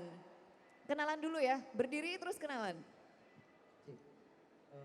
Selamat sore teman-teman semuanya. Kenalin para narasumber, saya Dio dari LPP Yogyakarta. Saya juga merupakan penerima beasiswa BPDPKS tahun 2020. Sangat menarik sekali sebenarnya pembahasan kita pada sore hari ini. Pertanyaan ini akan saya tujukan ke Mas Rofi, pembicara kedua gitu kan. Tapi sebelum itu saya latar belakangi dulu bahwa sebenarnya saya lahir di dunia perkebunan sendiri, industri perkebunan sendiri. Jadi memang di situ memang bicara tentang teknologi dan lain sebagainya itu sangat terbatas seperti itu. Karena memang juga orang tua memang fokus di perkebunan, maka saya harus sekolah di perkebunan juga seperti itu dari orang tua saya. Tapi tepat pada tahun 2022 awal kemarin, saya melihat ada satu kesempatan emas yang bisa saya perjuangkan di dunia creator seperti itu. Yaitu salah satu yang diperjuangkan juga sama Mas Rofi, yaitu di TikTok seperti itu. Tapi saya nggak mau menghilangkan jati diri saya selaku penerima beasiswa BPD-BPKS. Jadi semenjak itu saya membuat beberapa video kreatif saya, mulai dari info magang, beasiswa dan lain sebagainya. Ternyata di sana banyak memakan asumsi publik gitu, banyak memakan asumsi publik sampai jutaan orang menonton video saya. Ingat sekali pada saat itu sampai di 2,7 M yang bisa lihat video saya, dan dari sana saya tertarik kembali nih untuk mempromosikan bahwa dunia perkebunan itu ya nggak semuanya pahit gitu loh, nggak semuanya pahit, ada insight yang baik gitu. Tapi dibalik enaknya itu gitu kan, saya juga memiliki beberapa kendala, tapi cerita dulu masalah enaknya gitu. Dari content creator ini Mas, saya mendapatkan insight yang sangat banyak. Mulai dari endorse dan kerjasama seperti Everpit, Pikopi dan lain sebagainya, sempat dijadiin saya brand ambassador dengan mereka seperti itu. Tapi ada beberapa titik lemah yang buat saya down pada saat itu dan memang nggak mau kenal tentang dunia creator sama sekali kayak gitu kan. Karena memang ada pernah pepatah mengatakan bahwa hati-hati dalam bergerak di dunia creator. Sekali kita meleset, semua orang bakal tahu gitu kan Mas. Semua bakal hancur gitu kan. Jadi ada pertanyaan menarik yang bakal saya tanyakan ke Mas Robi.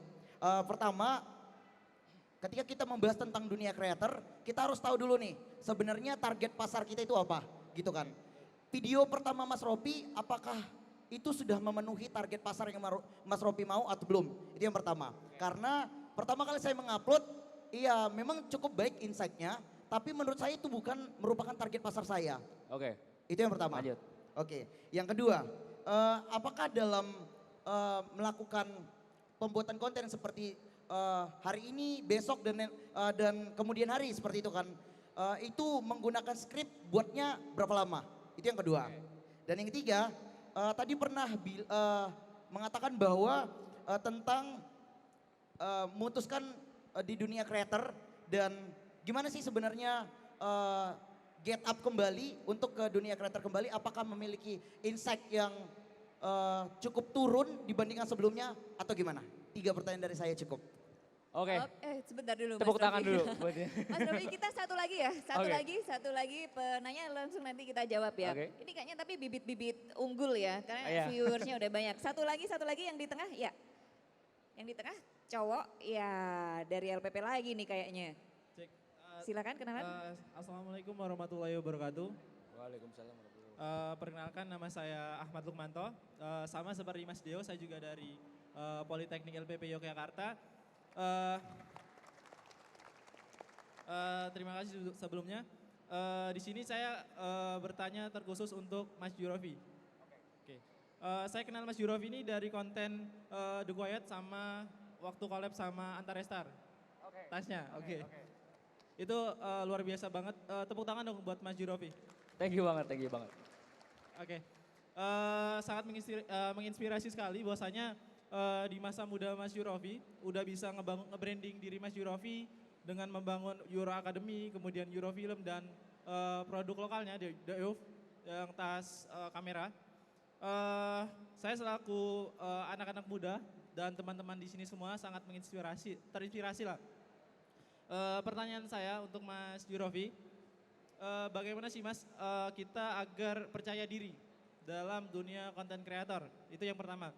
Lalu Sorry, yang pertama tadi apa? Kurang kedengeran. Supaya pede. PD, oke. Oke. Yang pertama itu bagaimana kita bisa percaya diri dalam nge-branding diri kita sendiri di sosial media sebagai konten kreator. Lalu yang kedua, yang paling terpenting sih dalam kita ketika sudah membangun sebuah konten gitu di sosial media ataupun dimanapun, bagaimana kita bisa komitmen dalam hal yang kita geluti saat itu. Oke. Sama itu sih 2 pertanyaan saja untuk Mas Jurofi. Terima kasih. Oke, thank you Mas Ahmad dari LPP juga. Ini pertanyaannya 2 langsung ke Mas Rofi, langsung aja dijawab ya. Silakan. Total 5 nih. Total 5, Iya. 2 pertanyaan Mungkin 5. nanti di-remind lagi ya, soalnya Iya, nanti aku remind short lagi. term memory gue sebenarnya jelek. Oke, dari Mas Diuk dulu silakan. Sudah memenuhi target belum yang waktu pertama kali konten gitu kan? Terus habis itu kalau buat konten pakai skrip nggak? Cara bikin skripnya gimana? Oke, kita satu-satu aja dulu kali ya. Satu-satu Iya, dulu. Oke. Target market kalau gitu. Oke, gue suka sama lu asli. Di konteks ini ya, passion ya, itu gokil banget. Dan ngelihat dia udah beneran bikin konten, itu gokil banget sih. Tepuk tangan dulu. Asli, keren banget. Nah, nomor 1 ya, yang pertama, apakah konten pertama gue fits dengan target market? Jawabannya iya. Posisinya waktu itu video pertama gue adalah kayak semacam narasi. Ini orang lagi ngapain sih? Karena itu behind the scene dan masuk ke hasil videonya.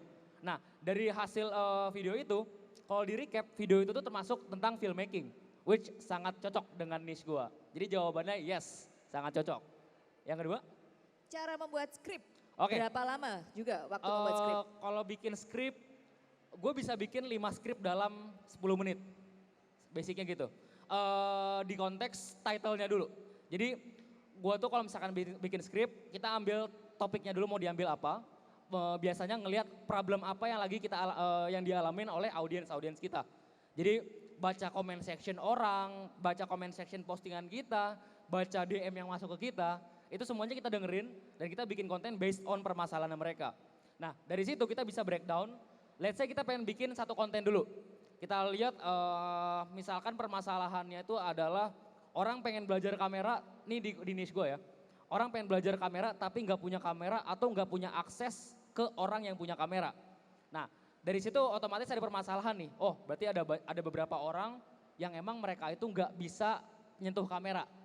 Nah, karena gue tahu di internet itu ada namanya kamera simulator, otomatis gue tahu ada orang punya problem, gue tahu solutionnya. Cara jago kamera tanpa beli kamera. Akhirnya gue bikin itu titlenya. Nah dari situ gue nge-breakdown menjadi 3 step. Yang pertama pancingan atau hooknya. 3 detik pertama itu harus semenarik mungkin. Dengan kalimat yang se-catchy mungkin, sesimpel mungkin dan se-clickbait mungkin in a good way. Cara main kamera tanpa beli kamera atau mungkin jago kamera tanpa beli kamera. Jadi kayak dengan kalimat-kalimat yang catchy. Jadi di sini sebenarnya skill penulisan, skill copywriting tuh kepake banget.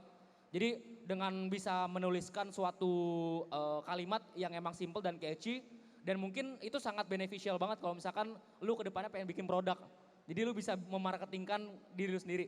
Nah terus ada yang tahap kedua yaitu body atau isi dari kontennya itu sendiri. Tadi kan ada hook, jago kamera tanpa beli kamera. Nah di deskripsinya atau di bodinya itu penjelasan singkat. Lo bisa cobain yang namanya kamera simulator. Kamera simulator ini bisa lo akses dengan kamerasimulator.com. Dan lo bisa pelajarin tuh aperture-nya, ISO-nya, shutter speed-nya dan lain-lain. Langsung aja lo sikat, belajar di sana. Jadi deh, beres. Dan itu benar-benar gampang banget stepnya. Kalau misalkan kita emang nge-structure menjadi hook, body, dan call to action.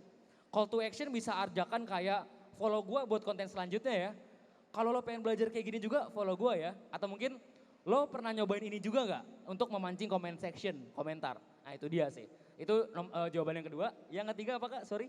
Caranya bangkit ke dunia kreator karena kan sempat Oh, ya. off juga ya. Ya. Oke, sebenarnya ada semacam omongan ya bahwa di dunia kreator berbahaya gitu. Kalau gue tim, lu nggak masalah di dunia digital minimal gak brengsek. Gue sorry nggak pakai kata kasar. Minimal gak jelek aja. Minimal gak ngasih sentimen negatif. Karena ibaratnya kalau misalnya kita sedikit kontroversi, sedikit kita bikin masalah tipis-tipis, selama kita nggak nyebelin aja itu udah fine menurut gua. Karena coba lihat deh, mereka-mereka yang udah bikin masalah gede di luar sana di sosial media. Paling 2 bulan lagi tiba-tiba nongol lagi naik supercar. Dan kontennya rame lagi gitu. Gak ada yang peduli sama orang-orang kayak gitu sebenarnya. Jadi gak usah terlalu worry sama hal-hal yang basicnya kayak gitu. Fokus aja sama message yang lu deliver. Apalagi privilege kita ini adalah konten yang basisnya tuh ilmu. Educational content. Which harusnya lu gak akan dapat masalah apa-apa dengan nge-share sebuah konten edukasional. Mungkin pemikirannya lebih fokus ke apa yang di-deliver, gak usah terlalu fokus ke pemikiran-pemikiran di luar sana yang menurut gua jadi faktor eksternal yang gak penting buat dipikirin, gitu sih. Selanjutnya belum selesai lo ini, tips agar pede. Tips Masih ada pede, 2 lagi. gimana ya? Sebenarnya kalau gua pribadi di konteks kenapa bisa pede, itu tuh pertama kita harus benar-benar yakin dengan apa yang kita pengen sampein. Nggak harus menjadi yang paling jago di suatu bidang, nggak harus yang menjadi paling paham di suatu bidang, asalkan kita tahu apa yang kita sampaikan di materi spesifik yang kita pengen share, udah itu pasti bakal pede. Sesimpel kita udah paham betul dengan materinya dan coba untuk menunjukkan versi terbaik dari diri kita sendiri. Di konteks badan kita lagi cakep, terus juga settingannya bagus biar biar kelihatan cerah, biar kelihatan sehat dan omongannya tuh ya seger gitu. Jadi ketika semuanya mendukung pasti percaya diri bakal muncul dengan sendirinya. Cuman biasanya beberapa konten kreator di luar sana mereka punya karakter dalam tanda kutip sedikit narsis. Jadi ketika lagi tampil justru mereka malah nunjukin yang terbaik gitu. Jadi pede dan itu menjadi hal yang baik buat mereka.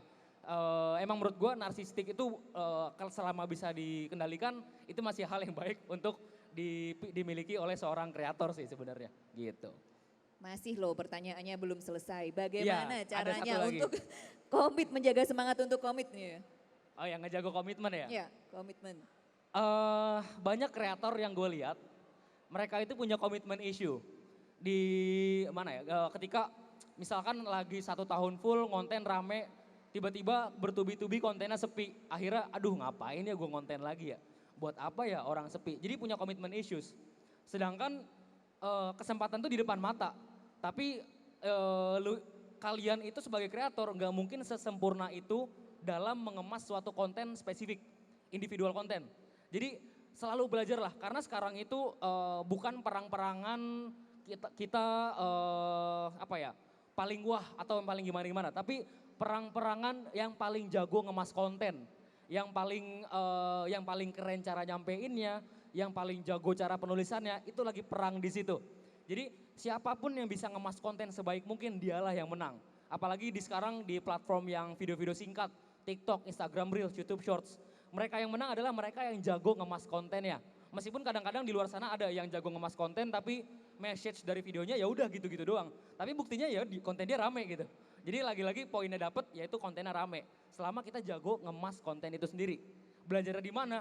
Di YouTube banyak, di dimanapun banyak bisa untuk belajar konten. Mau yang gratis, mau yang kelas online di luar sana masih banyak. Pelajarin aja secara otodidak gitu sih. 5 pertanyaan sudah terjawab. Kalau gitu 2 lagi. Tapi gini ya, satu penanya satu aja. Jangan satu orang nanya 5 pertanyaan. Nge-batching. Iya, yang pakai kaos abu-abu. Tenang, aku sudah melihatmu dari tadi. Kenalan dulu ya. Selamat sore semuanya. Sore. Perkenalkan nama saya Jonathan Kevin Arwan. Saya juga saya dari Politeknik LPP Yogyakarta sama dengan Mas Deo dan Mas Lukman. Dan saya juga seperti Pak Toyib sebagai Pulpa Undit, awardee Pulpa Undit beasiswa BPDB Kelapa Sawit. Di sini yang saya mau tanyakan itu tentang ini nanti menyangkut tentang bisnis dan konten creator. Jadi kan sebelum kita memulai bisnis dan konten creator itu tentu kita seperti yang kata Deo tadi itu menentukan yang namanya target pasar terlebih dahulu. Nah kita udah punya target pasar ini tapi kita kan juga tahu manusia itu makhluk yang kalau kepuasannya udah terpenuhi itu bakal pergi sendirinya gitu. Nah jadi gimana kita mempertahankan target pasarnya kita itu supaya tetap tertarik dengan konten atau ide bisnisnya kita. Maksudnya pada titik tertentu mereka udah puas tuh mereka tetap butuh kita gitu. Thank you.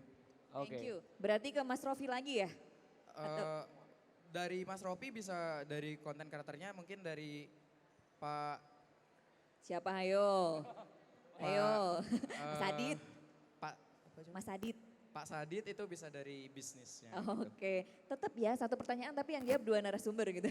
Oke, yang sebelah sini. Maruk ya. Thank you. Ya benar yang pakai jas LPP. Baik, bismillahirrahmanirrahim. Assalamualaikum warahmatullahi wabarakatuh. Selamat siang.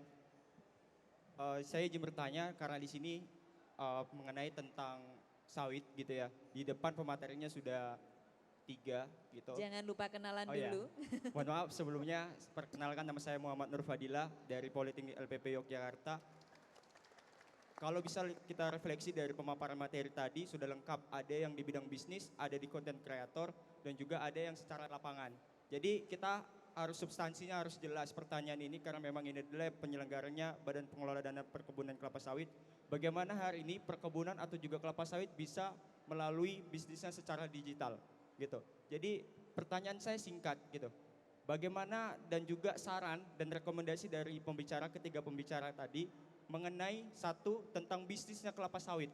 Kemudian kita sebagai anak muda bagaimana untuk bisa mentransformasikan digital di dalam dunia kelapa sawit. Dan kemudian dalam kondisinya di lapangan dari Mas Ahmad Thaibun, seharusnya bagian poin-poin apa yang harus kita up dalam lapangan. Sehingga kita bisa mencerminkan bahwa sawit itu sebenarnya tidak ada sifatnya otoriter atau juga secara lapangan yang kasar gitu. Karena inilah yang menjadi salah satu dasar kita kenapa kelapa sawit sulit diterima di masyarakat awam gitu. Sehingga kita harus ini karena ketiga pembicara tadi sudah lengkap soal bisnisnya, soal konten kreatornya, juga soal lapangannya. Jadi harapannya ketiga pembicara bisa menyampaikan pesan dan juga rekomendasi kepada kita anak muda gimana kan caranya kita bisa meningkatkan kualitas atau juga memperkenalkan kelapa sawit kepada masyarakat. Terima kasih. Wow, keren banget, tepuk tangan dong untuk mahasiswa LPP Perkebunan yang ternyata kritis-kritis semua ya, pinter-pinter semua. Tadi kita, satu orang bertanya ke satu penanya aja, satu pertanyaan. Tapi pinter-pinter nih mereka, nanya satu tapi ke 3 narasumber ya. Oke, kalau gitu ke Mas Jonathan dulu, ini ke berarti Mas Rofi sama Mas Adit, bagaimana mempertahankan target market? Mas Adit dulu. Silahkan Oke. Mas Adit. Mas Jonathan. Yes, Jonathan. Dia ini passionate sekali tentang apa yang pengen ditahu. Pertanyaannya keren banget, gimana mempertahankan target market atau mungkin kalau saya bisa mendefinisikannya lebih jauh lagi, gimana sih cara terus mempertahankan konsumen atau penikmat konten atau apapun itu ya. Nah, sebenarnya sih gini, yang paling mudah, mungkin yang paling ketara gitu ya. Kalau misalnya contoh kita misalnya kita kenal sama Rofi, ya. Kita tahu Rofi orangnya seperti ini, konten yang dia create mengenai apa. Kita tahu kita mau cari apa sih ke kontennya Rofi. Oh, gue pengen cari konten, gue pengen tahu caranya bikin film, gue pengen tahu caranya ngulik kamera gue. Siapa ya? Rofi. Kita pengen tahu yang lain, tapi ketika kita pengen balik lagi tahu mengenai hal itu, kita akan selalu cari dia. Karena apa? Karena Rofi itu selalu konsisten memberikan pesan yang sesuai sama jati dirinya. Rofi, bahwa Rofi sebagai brand, sebagai kreator konten, terus mengedepankan atau terus ngasih informasi mengenai hal itu. Yes, mungkin itu nggak bisa dipungkiri bahwa nanti bakal bosen. Bener nggak? Ya, nggak ada tuh orang yang dari 1 tahun terus cuma itu dong, nggak mungkin banget, nggak ada. Jadi harus terus original kontennya, harus terus konsisten dan terutama sehingga bisa menjadi bisa menjadi sesuatu yang terus diingat sama si konsumennya, sama si penikmat kontennya bahwa oke, kalau gue mau cari Rofi, ya kalau misalnya gue mau cari pengetahuan tentang video atau apa ya gue cari ke Rofi, dan itu yang mesti di maintain. Itu mungkin sedikit dari gue. Kalau dari lo gimana? Oke, kalau gitu Mas Rofi lagi. Oke, gue menambahkan, ini yang tadi Mas Adi sampaikan itu sangat amat pas banget. Tapi gue ada poin tambahan yang bisa menekankan message-nya Mas Adit, yaitu relevansi. Yang dari tadi disampaikan juga tuh, bahwa kunci dari pecah telur tuh nggak cuma konsistensi tapi relevansi. dalam hal kita sebagai kreator itu harus tahu apa yang lagi disuka sama audiens kita. Ini prinsipnya sama persis kayak bisnis. Audiens kita tuh lagi apa ya, di industri konten kreator filmmaking lagi pada bikin apa. Nah kalau sekarang saat ini banget orang-orang lagi pada pengen, lagi banyak bikin filmmaking di otomotif. Mobil-mobil, supercar, superbikes, ya banyak banget lah otomotif lah intinya. Jadi ngevideoin barang-barang itu dengan cara yang elegan dan dengan cara-cara videografi atau fotografi. Jadi kuncinya adalah gimana caranya kita sebagai kreator tahu apa tren yang lagi happen, terus juga tahu behavior audiens itu lagi suka yang kayak gimana, dan kita juga ngelihat saingan-saingan kita itu lagi pada bikin apa. Karena biasanya kalau misalkan emang ada polanya, berarti something lagi happen. Nah, gimana caranya kita bisa ahead of its time, misalkan kompetitor kita lagi pada ngelakuin apa, kita bisa duluan yang ngelakuin hal yang ternyata audiens suka juga. Lihat aja tren yang emang lagi general gitu, di luar industri kita. Misalkan sering-sering buka kayak Google Trends, atau sering-sering buka Twitter, atau wawasan umum yang lagi happen. Dan biasanya hal-hal yang emang jadi trending saat ini, globally, itu cukup mempengaruhi cara audiens kita berpikir atau cara audiens kita nge-behave ke konten-konten kita juga. Jadi jawabannya lebih ke gimana cara kita sebagai kreator menyesuaikan untuk tetap relevan gitu sih. Oke, karena nih pertanyaan selanjutnya akan meminta saran dari Mas Rofi dan juga Mas Adit. Kita ke Mas Ahmad dulu, poin-poin yang bisa di-up di lapangan tuh apa ya supaya nanti juga relate dengan Mas Rofi dan juga Mas Adit. Silakan. Ya, baik ya, pertanyaan yang luar biasa ya. Jadi memang benar ya, sawit itu jangan kita lupakan bahwasannya bisa dijadikan bisnis. Bisnis dalam arti konten kreator.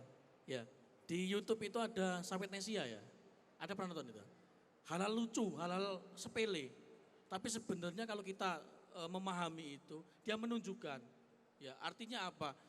Hal-hal yang orang awam tidak tahu tentang sawit. Itu kan zaman 2019 itu kan masih gencar-gencarnya di 4.0.0 itu ya. Tentang apa namanya sawit ya, jeleknya sawit. Karena di situ ada persaingan di minyak. Kalau nggak salah minyak ya. Nah, jadi sebenarnya sawit itu semua itu bermanfaat. Dan sekarang kalau rekan-rekan yang sudah pernah di sawit, dari kita manen TBS itu dijadikan minyak. Minyak siapa yang make saya tanya. Ada yang nggak make selain minyak, ya mungkin ada. Tapi kebanyakan make minyak kelapa sawit. Ya, berbagai macam produk kelapa sawit ya, minyak kelapa sawit ya dipakai. Sebenarnya kalau kita ngasih tahu itu dulu, hal-hal produk-produk dari sawit itu untuk apa dan dijadikan apa, hal sepele. Pernah kita ngalami yang namanya minyak kelapa sawit susah, ya karena waktu itu ekspor minyak ya tutup ya. Nah jadi dari situ kita bisa mengenalkan kepada masyarakat yang awam bahwa sawit itu sebenarnya semua bermanfaat. Apalagi di daerah Astra kalau nggak salah itu bisa dijadikan pakan ternak. Ya, ya bisa itu ya. Jadi hal-hal seperti itu. Jadi kita kasih tahu dulu mereka. Ya, apalagi ya dengan adanya BPDPKS memberi beasiswa kepada rekan-rekan mensebarluas manfaat dari kelapa sawit itu sendiri. Ya, pasti rekan-rekan pasti tanya, orang-orang awam pasti tanya ke kita, sebenarnya apa toh? Bahkan biasanya kelapa sawit yang diungkit-ungkit adalah tidak memberikan oksigen. Karena apa ya, pembukaan lahan jadi resang. Itu loh memberikan oksigen luar biasa, wong kita nanam sawit toh. Ada tumbuhan, ada daunnya. Ya. Kan oksigen itu datang bukan dari tanah aja, dari tanaman itu. Nah, terus apa bedanya? Tapi intinya satu, jangan sampai pembukaan lahan secara liar segala macam itu jangan biar mindset itu bisa pergi. Ya. Yang terakhir biasanya kalau di lapangan ya tadi masalah bisa jadikan bisnis adalah kayak di Sawit Nesia itu konten kreator dari asisten kalau nggak salah, di asisten Sinarmas kalau nggak salah, dia buat konten kreator artinya tentang sawit. Nah, dari hal-hal seperti itu nanti ya mudah-mudahan yang tujuannya pasti biar mereka tahu oh sawit seperti ini. Jangan tahu pahitnya ya kayak tadi, jangan tahu di sawit itu pahit, enggak, siapa bilang. Jangan lihat oh di sana ada orang demo, jangan lihat itunya. Sebenarnya kita loh nyaman aja, makanya tadi pekerjaan itu jadikan hobi. Cintai dulu pekerjaan itu. Kalau kita sudah mencintai, wes toh, enak-enak ya, gitu ya. Sama dengan rekan-rekan kalau udah mencintai pasangan ya enak toh. Nah itu sebenarnya kembali hal-hal dasar seperti itu. Bisa kita ambil dari yang di depan mata kita. Ketika kita mencintai pekerjaan, mencintai apapun itu, masih enak kita. Karena apa? Kita sudah nyatu, ya gitu ya. Jadi dengan cara seperti itu ya, mungkin itu. Mbak. Oke, langsung ditanggapi ya saran dan juga rekomendasi untuk industri sawit ini dari Mas Rofi dulu. Oke, banyak ya Mas Di Rofi konteks jawabnya. digitalisasinya nih. Ya digitalisasinya. Sebenarnya tadi udah ngobrol sama Mas Adit sih, gimana caranya nge-digitalize sebuah sawit atau industri sawit as a whole di Indonesia untuk digitalkan gitu. Mungkin kalau misalkan di konteks B2B, di bisnis to bisnis kayaknya nggak ada kebutuhan yang begitu urgensi, nggak ada yang begitu urgent gitu untuk mendigitalisasi karena kayaknya nggak ada kebutuhan juga. Cuma mungkin di B2C-nya, alias komunikasi mungkin dari segi komunikasi atau dari segi pemasarannya dari sawit-sawit tersebut ke konsumen agar bisa tersampaikannya tuh jauh lebih convenient, jauh lebih direct juga. Nah itu jujur gue masih belum begitu paham tentang industri dari sawit itu sendiri atau perkebunan. Tapi pasti ada banyak banget cara yang pasti bisa dilakuin di konteks dari bisnis to customer supaya dari mungkin komunikasinya, terus juga dari pemasarannya itu bisa dimaksimalkan ke audiens. Mungkin bisa dengan mereka-mereka yang menjual produk olahan sawit itu bisa mulai memperbanyak presence-nya mereka di digital world kayak di social media mungkin atau mungkin juga dari segi awareness harus mulai banyak-banyakin tuh orang-orang yang bikin konten bahwa sawit itu harmless, sawit itu sangat bisa membantu halayak banyak gitu loh. Jadi dari segi digital emang perlu untuk masyarakat luas sih jatuhnya untuk B2C itu sendiri gitu. Oke, selanjutnya dari Mas Adit silakan. Gue namain dikit aja karena tadi udah bagus banget penjelasan sebelumnya. Ada satu industri sebenarnya yang bisa dicontek ya buat industri teman-teman kelapa sawit yang dalam segi mempublikasikannya so bisnisnya bisa sustain panjang. Sesuatu yang tadinya nggak pernah menjadi nggak pernah jadi populer itu adalah industri recycle, daur ulang, tau nggak? Ya. Nah, jadi zaman dulu tuh orang kayak daur ulang ya, gue main sama sampah enggak ya gitu kayaknya. Tapi semua elemen dari kedaur ulangan itu dimasukin, diinfuse ke macam-macam produk contoh dan itu disuarakan ya. Oh si produk sepatu ini misalnya menggunakan 90% atau 50% material dari botol plastik yang kemudian dijadikan apa ya. Tas ini, model tas ini atau tas dari brand ini menggunakan 43% produk daur ulang. Jadi ada dua aspek yang bisa gue lihat. Satu itu disuarakannya lebih lantang, jadi rame-rame nih mungkin teman-teman yang bisa mulai duluan yang memang berkecimpung langsung di industri kelapa sawit dan di industri turunan kelapa sawitnya. Maksudnya di end produknya gitu ya. Ngomong bareng-bareng, ceritain bareng-bareng. Dua, kolaborasi. Ya, gimana sih caranya lo lebih dikenal lagi sama ini lain? Collab bro, gitu ya. Collab nggak ada jalan lain. Collab beraniin untuk collab karena sekarang juga melalui platform di TikTok udah bisa DM, di Instagram udah bisa DM. Ya. Itu komunikasi yang paling instan, paling gampang. Colek aja brand yang gede, brand yang pop gitu ya. Mau itu dari industri makanannya, mau itu dari industri fashionnya ya. Misalnya Mbak atau Mas, aku dari ini kita ada produk kelapa sawit yang mungkin bisa jadi seru nih kalau collab sama brandnya kakak. Mau nggak gitu kita collab karena sebenarnya kelapa sawit itu gini loh. Kan yang ngerti teman-teman semua nih yang bisa menceritakan sejujur-jujurnya dengan pengertian yang paling tulus ya teman-teman semua. Jadi menurut gue ya YouTuber aja collab bos. TikToker aja collab untuk bisa dia dikenal lebih jauh. Itu adalah salah satu core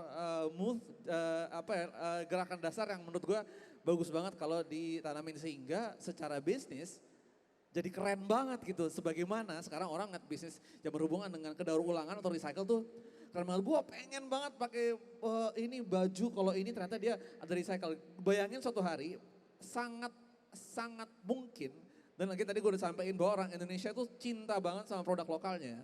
Ya, karena sebenarnya orang Indonesia tuh cinta banget sama Indonesia. Despite dari semua apapun yang terjadi di negara ini, orang Indonesia tuh cinta banget sama Indonesia. Gue ada statistiknya. Lo bilang sekian persen dari produk ini mengandung kelapa sawit yang ditumbuhkan di tanah Indonesia. Wow, ngegoreng bos, asapnya kemana-mana gitu kan. Ya, itu menurut gua yang bisa dilakukan ya, semoga bantu. Aduh keren banget nih jawabannya, rekomendasi dan juga sarannya. Oke, sekarang saatnya kita berempat akan ada kuis, jadi kita akan bertanya kepada teman-teman semuanya.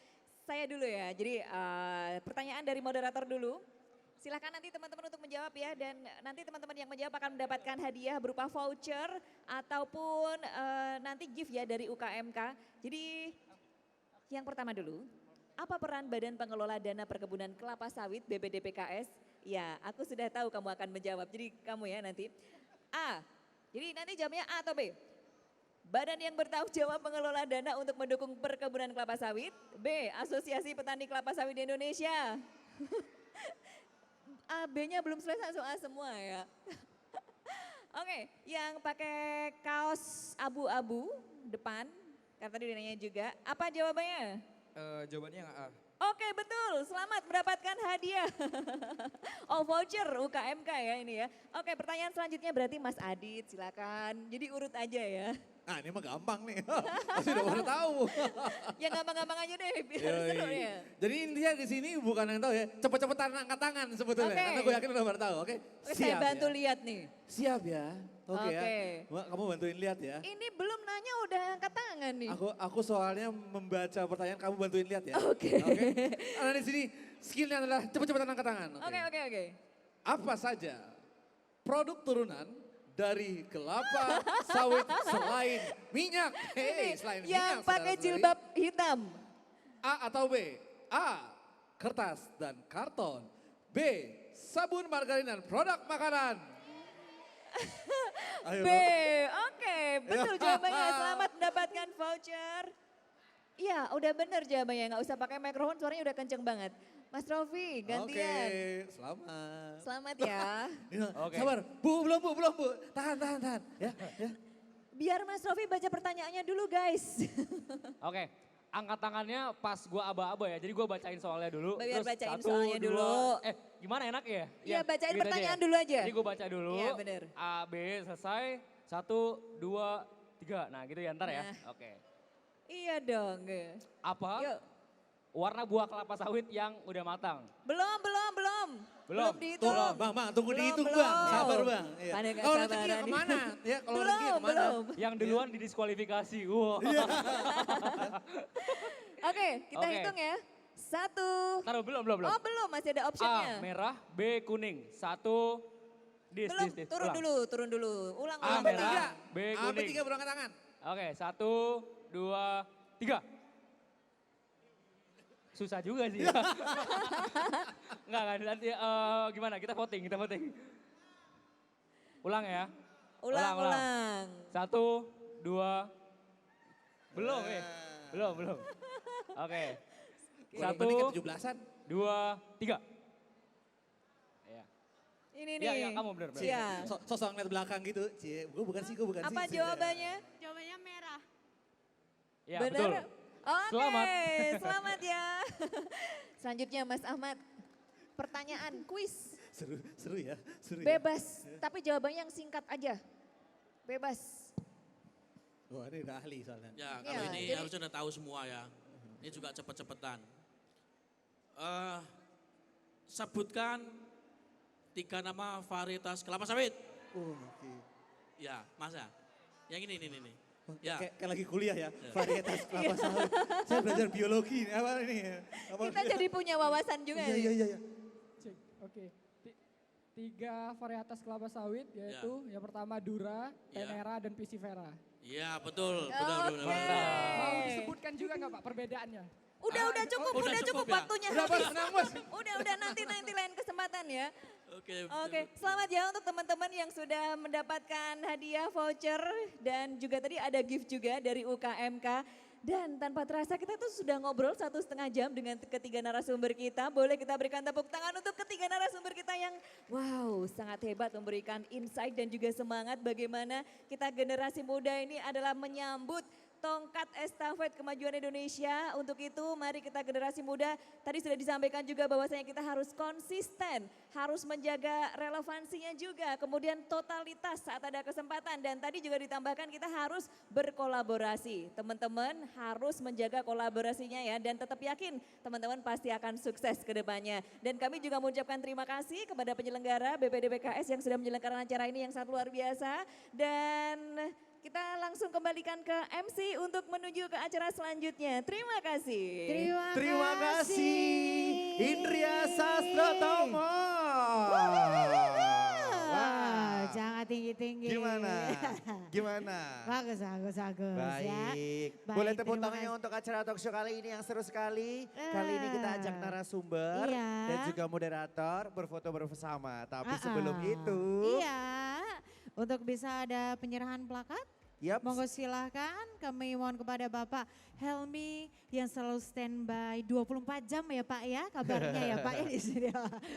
Kami persilakan Bapak Helmi. Untuk perkara menyerahkan plakat tentunya kepada narasumber-narasumber. Sangat luar biasa. Silahkan untuk plakat yang pertama sebagai apresiasi untuk para narasumber yang begitu luar biasa. Sudah berkenan sharing dan memberikan ilmunya untuk kita semua. Benar, jadi habis pulang dari Plaza Ambaromo Yogyakarta pastinya teman-teman yang ada di sini, Bapak Ibu yang ada di sini tuh wah semakin tambah banyak pengetahuannya. Jadi semakin paham lagi gitu kan ya.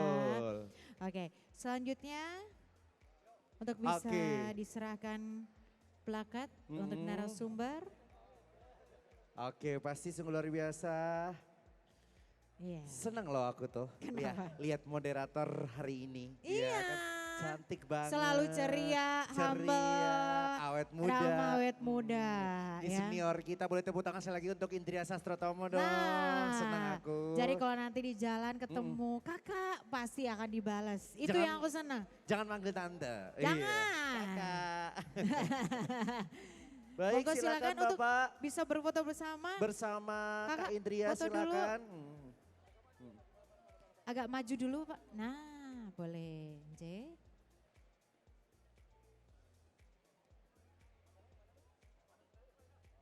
Ya, 1, 2, 3.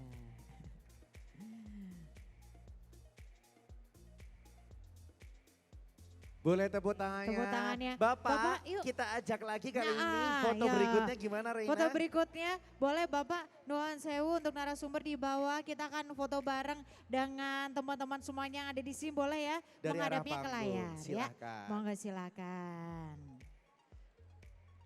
Ya pastinya dalam kesempatan kali ini kita tidak hanya disuguhkan dengan para bintang tamu hiburan Oh, kita. jelas. Tapi kita dapat ilmu dan juga wawasan. Itu yang paling penting, dapat bekal, ya kan?